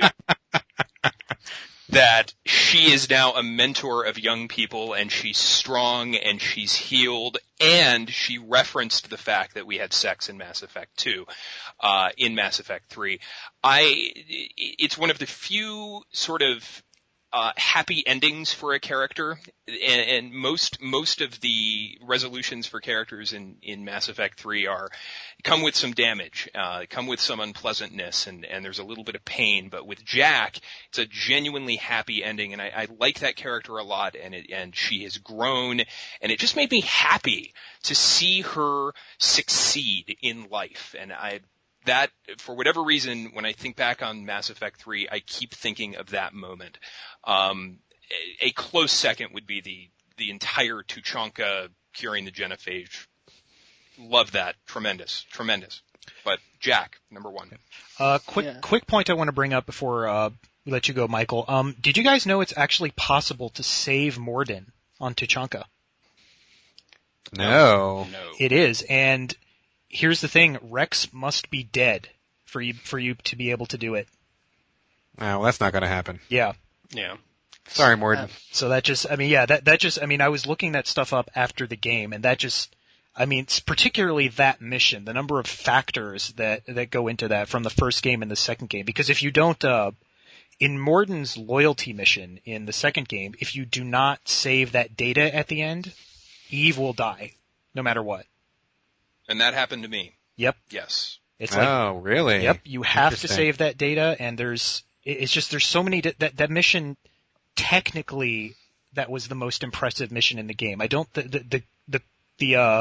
the Quarry and Geth mission, I don't think approached that level of complexity, even though I think I got more of an emotional payoff for it. But I mean, looking up the structure of Tuchanka, I mean, that was extremely impressive. So, but I'm sorry, Michael, go ahead. No, that kind of leads in. Part of that is what I want to touch on for my moment. I was going to say the very end when you get to pick between A, B, or C, but I don't think that one really hit me as much as the end of the Tuchanka mission. Mm. I had not really cared for Morden that much. He wasn't somebody that I thought was a horrible cast member. I enjoyed going to talk to him in Mass Effect 2. I enjoyed getting to see him again in Mass Effect 3. I thought he actually had way more personality in 3, it seemed like, than he did in Part 2. So going through that whole part where you're chasing to the Reaper and you're getting to the very end of that section and making the decision, I told Rex, I was like, the Solarians contacted me. They were like, we want to sabotage all this. And I was like, no, I'm not doing that. So I told Rex, and he's like, stupid Solarians. And getting to the very end, and Morden's entire part, where he was like, it has to be me. This is me. This is my goal. And knowing that he was going up to undo what he had done, at that moment I was like, he was kind of like, the friend that you kind of take for granted. And seeing him go off and do something that made a difference in the galaxy to right what he thought he had done wrong, that stood out to me as the most impressive moment in the entire game because it made me care for a character that I didn't realize I cared for. And that was just absolutely fantastic because, he went up and sacrificed himself, and I was, it meant something to me at that point. Michael, one thing I want to ask is, what options did you said you told them about the sabotage before you got to that tower with Morden, correct? Yes. So you didn't try to stop him at all when he was going up there? I talked to him and was trying, I believe the options I was given was, don't go, we'll find another option. And he was like, no, it has to be me. It was always me. He was saying it much faster than I can, but, yeah. That was pretty much the option he gave at that point. Okay. I don't think I could have probably talked him down from that. Okay, and I didn't want to. Because the options that you get when because I actually waited until the last moment to tell them about the sabotage. My reasoning for that I don't really understand now, but that's what I did. But if you do that, you actually have the option of delaying him and keeping him from going up there. And you can try stopping him, and then eventually he figures out it's like, oh, you're trying to stop me, you're trying to sabotage this. And then if you choose to confront him about, the genophage, it's like, well, you always said this was right. You said, the ends justify the means and blah, blah, blah. And it's like he just turns back and he just yells at you, I made a mistake. I made a mistake. Man. And it sums up his character perfectly. Yeah. And it's just everything that he is just completely shattering at that moment. And yeah. I didn't get that in my playthrough either, but I did watch a video of it, and it's just, it is something amazing to watch. Oh, that sounds great. I didn't get that either. I wish I would have seen that. That sounds fantastic. Yeah. Yeah. And my loyalty, I was a big Rex fan, so my loyalty, I always sided with him anytime I ran into him, so I told him right away, and I knew that I didn't think I cared about Morden. I didn't think I did. Mm-hmm. And when that moment hit, just realizing how much, I was like, wow, this really did mean something. Mm-hmm. So. And what's also interesting is that, you said you trust Rex, you trust him to, keep the Krogan in control, that they're not going to just, go off and invade everyone once they get, once the genophage is cured.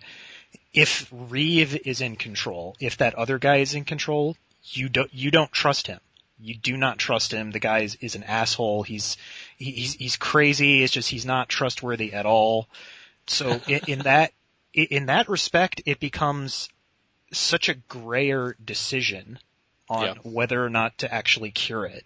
And I was really kind of, even with Rex alive, I was really kind of shocked that I felt the way that I did. I did wind up curing it, but it wasn't until the last possible moment that I could do it. I guess that brings up my second option that I actually probably would have chosen, just that one simple moment. If you had Rex alive, Reeve gets killed during the chase, And Rex is like, oh, I didn't like him anyways.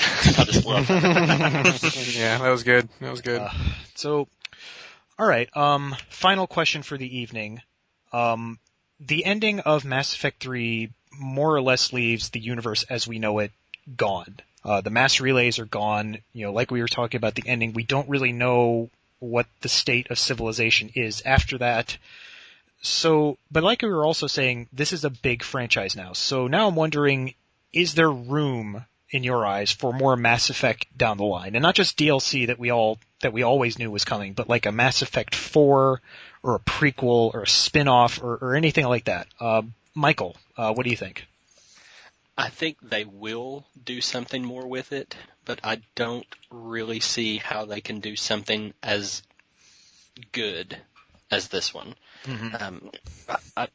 This was all about Shepard. If they were to try to go back and, use the same universe that Shepard was in, it just doesn't seem to make sense because everybody had their own different universe and, who's to say which one was really yours? Are they going to try to tie in another series where all three of the games led up? I don't think that's possible for them to do that with all the options that were made. Whether they do something in that universe or not, it would have to be completely fresh, and I just don't know if it would have the same appeal.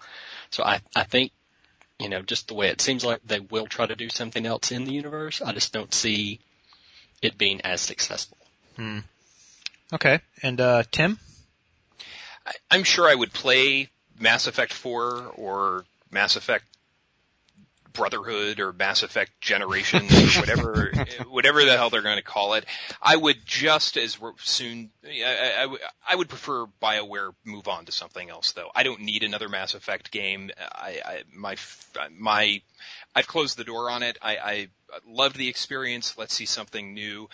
A lot of talented people at BioWare who I'm sure have a lot of interesting ideas. Let's branch out and start a new franchise. And it really did. Mass Effect 3 really closed the door on everything. It closed up every lingering plot thread. It closed up the ending. The ending, regardless of what you thought of it, it closed it. It completely changed the series as we know it. So, it is somewhat difficult to fathom what else they could do with this series. Brad? I would be very interested in seeing where they go next with this. I think I kind of like where they ended it because, like you said, they put a big bow on everything. Shepard's basically gone. I don't know if they're going to play off of the Shepard Lives ending or not, but I like that all the characters got kind of wrapped up. And I think there's this universe. I kind of hear what Tim was saying, how it's not as vibrant a universe as some of these other sci-fi properties out there, and that's fine. But I think there's loads of possibility there. If you look at what happened, the Mass Effect, or the mass relays are gone. People are trapped in their own galaxies. I think there's tons of potential to have all these side stories with different characters and just new characters. It wouldn't have to continue the threads of anybody that we saw last time. It could be all new stuff without any baggage, just starting fresh. And that would be great. I'd sign up for some of that. I think there's tons of possibilities. And with all the work they put into the universe, it would be a shame to just see it just be done. That said, I would be totally fine with them letting it lie fallow for a while. I don't want to see yearly iterations. I don't want to see all these crazy different DLC things popping up and have this giant Frankenstein thing stitched together. If they do something with it, I want it to be really good. And considering that my faith has been really, really deeply shaken with BioWare lately, I would really want them to take their time and do their best work and only do it if they really had a strong premise and not just to cash in. It's interesting that you bring up the idea of smaller side content with different characters, because to me that's actually kind of what Mass Effect 2 felt like, because it really felt like it would have been more successful as this series of episodic adventures, like Mass Effect adventure type thing, where it's each episode is one of the character arcs, and so you don't just have all of them jammed into one game. You don't have this weird plot with the collectors that doesn't really work all that well. So I think I do kind of agree with you in that there is room for something like that, but I don't know. That would be interesting. So Yes, it would. Yes, it would. So Michael, you had a question? Yeah, and that was the one thing I was kind of curious about too, is thinking about while we're waiting for the future of whatever's going on. When I played through Mass Effect, I played through as a female shepherd. Some of the key things I did, I let Ashley die, romanced Caden, saved Rex, killed the council. In part 2, everybody lived. Got with Thane. Don't know why. It's kind of awkward. And then, in Mass Effect 3 ended up, getting back with him kind of during his little scene and ended up hooking up with Trainer. And, do you all have any plans to replay the series again with a different perspective? What were some of the choices you made that you'd like to see kind of how it would play out differently through the whole series? Or do you even care? Is this your one playthrough and you're done?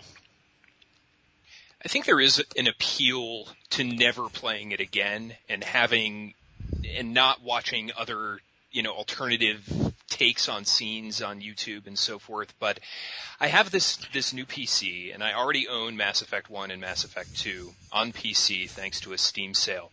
So I have restarted Mass Effect 1, and I'm about 5 hours into it. And right now it's my intent to play the opposite of the way I played on the Xbox. So I'm playing as a FemShep, I'm playing Paragon, and I plan to make all of the opposite choices. So in theory, when I get to Mass Effect 2, I'm going to try to rig the ending so that Thane is the only one who lives. Because he was the only one who died in my Mass Effect 2, and so I'm kind of interested to see how Mass Effect 3 plays out without any of those characters. So wow. I don't know if my game time is very, very short right now, and I'm really struggling to get through the first Mass Effect. So I don't know if I'll actually get through it, but that's my intent. Wow. And that makes me curious what happened during the Citadel in Mass Effect 3 in the part that Thane was supposed to be in your playthrough, and because that had such a big moment for me too, and I totally forgot about that when we were talking about moments. Yeah. I have heard about the Thane moment, but there is no equivalent in my Mass Effect 3. Yeah, I was about to say it probably just didn't happen, and Brad? I'm not much of a replayer in general, and this is the kind of thing where, like you guys have said, the characters and the story is really what Mass Effect is all about. Like, I don't come to it for the gunplay. I don't come to it to, mix and match the armor bits, even though I do kind of enjoy that. But it's just about the story, the narrative, the characters, the things that you go through.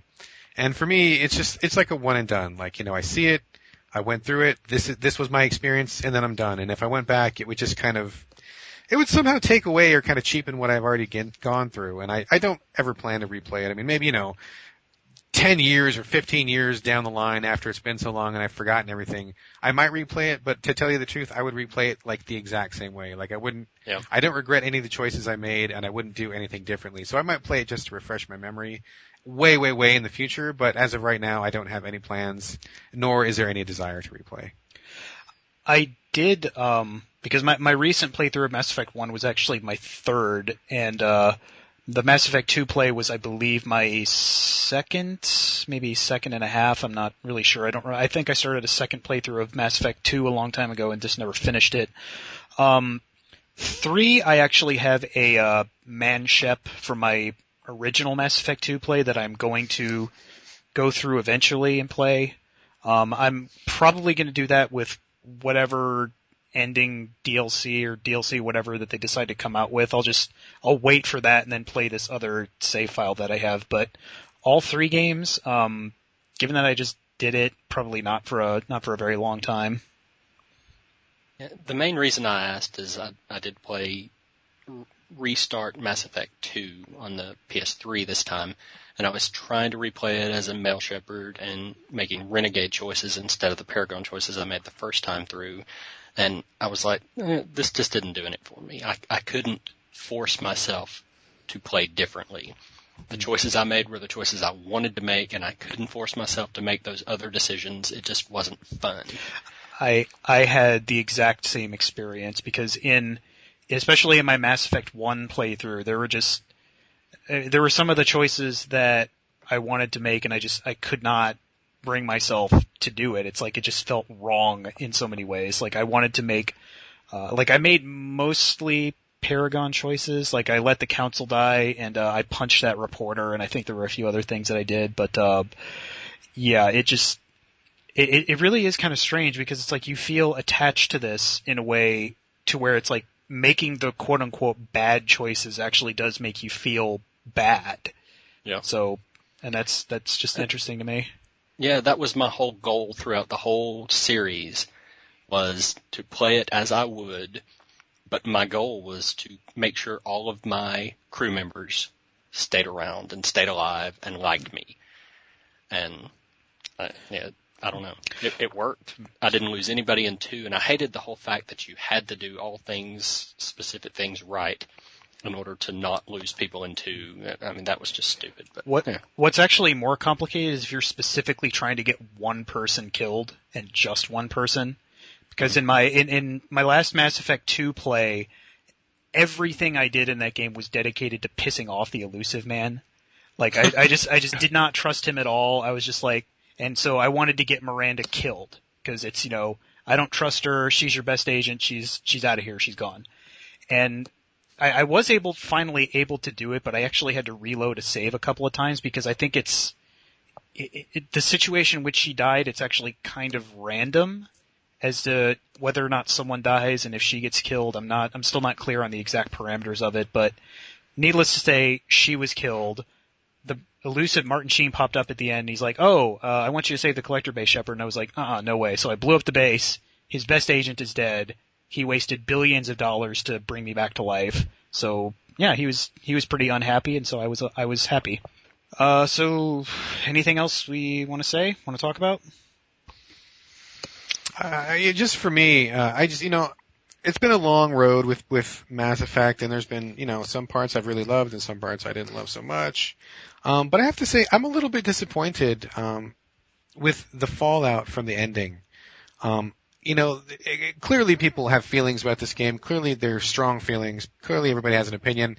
And I don't think that there's any ending possible that would have satisfied every fan. I mean, it seems like everybody wants something a little different. So I feel like BioWare was kind of, they made mistakes, sure, and I'm not trying to excuse that, but I think that regardless of what they would have done, a large contingent of the Mass Effect fan base would have been unhappy. But that aside, I have to say it was really, really disappointing to me and really frustrating to see that this game is such a great game. I mean, I think pretty much all of us agree that the vast majority, I think the average playthrough is 30 hours, so 28 and a half hours of that is super awesome, and it's great, and it's wonderful, and it gives us everything that we want. And, there was a few mistakes here and there, but everybody imploded over that ending, and it started just to become this giant hate train. And for me to have the series, basically end, who knows what's coming down the pipe, but to basically end on that note, with people hating each other, people calling each other stupid, people hating BioWare, all these rampant, accusations going around. It just it was just so disappointing, and it seemed to me almost counter to what the whole spirit of Mass Effect is about. And I gotta say, I really kind of distanced myself from everything, and I stopped talking to people about it. I stopped responding to posts about it.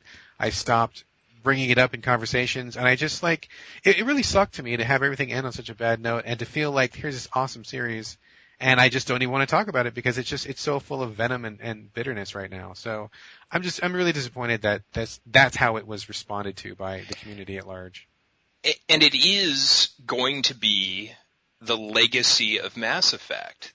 Even worse. Yeah. The ending controversy in every Mass Effect retrospective that ever will be, whether it's a year from now or 5 years from now or 20 years from now, this controversy will be part of that conversation, and it is a shame because that shouldn't be what we remember Mass Effect for.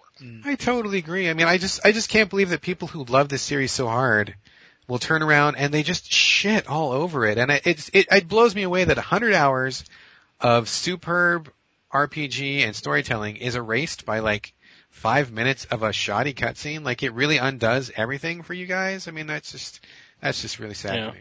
And even me, I was very vocal about how I dislike the ending and they could have done so much better. Honestly, I don't want it to change. I don't have any desire to go back and play something with a new ending, and it doesn't change the fact that I enjoyed everything leading up to it.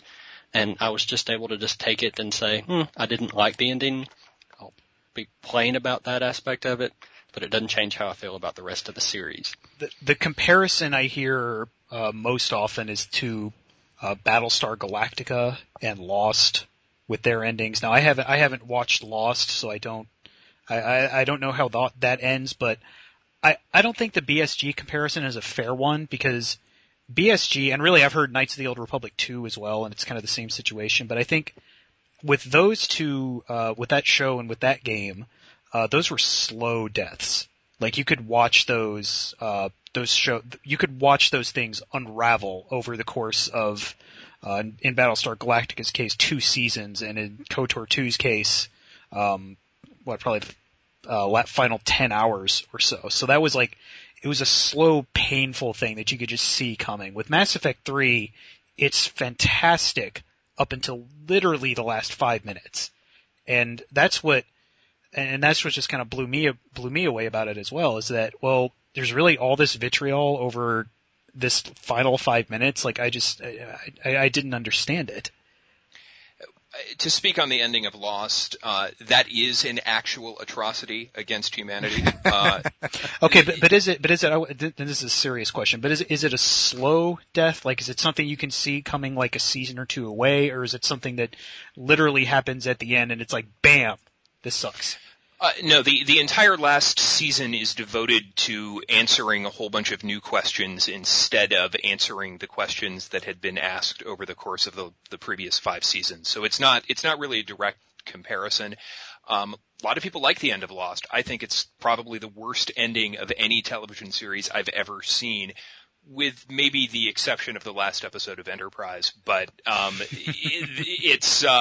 it's pretty bad. I mean, it just makes me angry even to think about it. You know, it's funny you bring up Enterprise, because before I finished Mass Effect 3, I actually, I heard all this stuff. I was like, oh, the ending is so bad and it's so ridiculous, it doesn't make any sense. And I actually had myself convinced that it was going to be like the ending of Enterprise, where it was just like, where it was basically a simulation of some sort. I had myself convinced that it was going to be the Matrix, more or less, and it's like the Reapers were like this, or the quote-unquote Reapers were just this, like this super intelligent computer that were playing a game or something, and at the end it would just be like, oh, would you like to restart the game? Sure.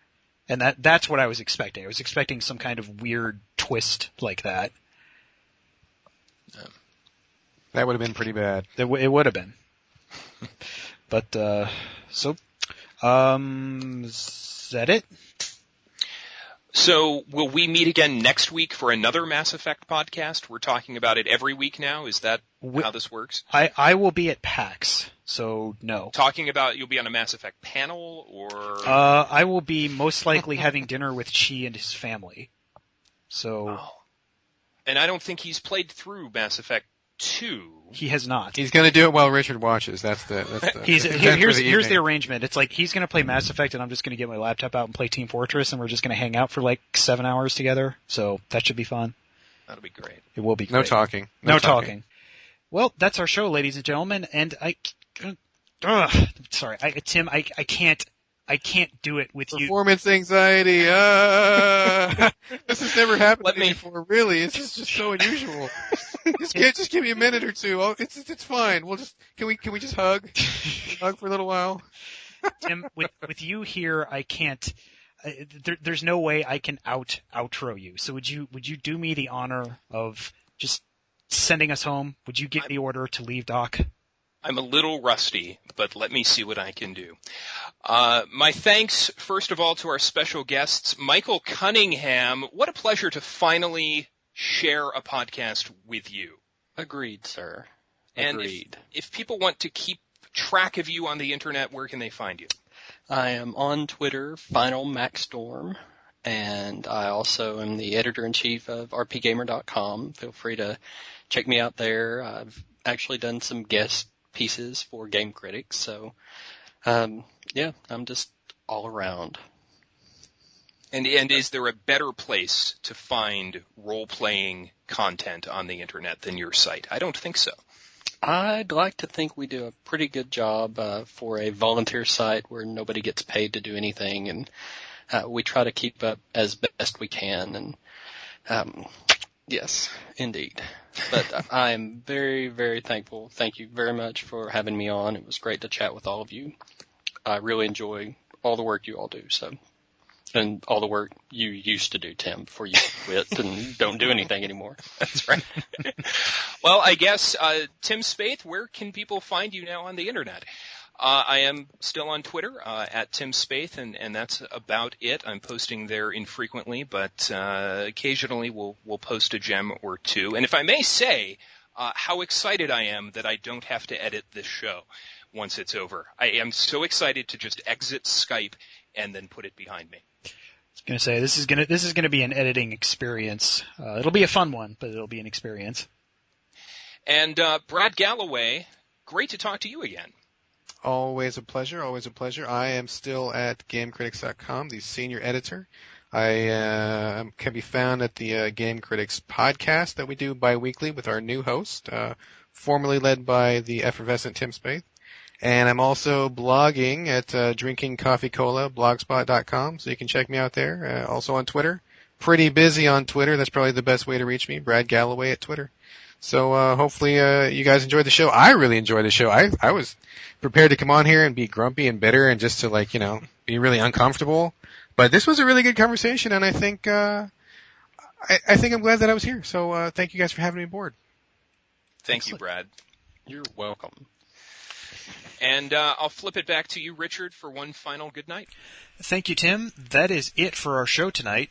If you've got any feedback for us, whether you loved the show or you hated it, you can always send us an email at podcast@gamecritics.com, or you can just leave a comment on our website.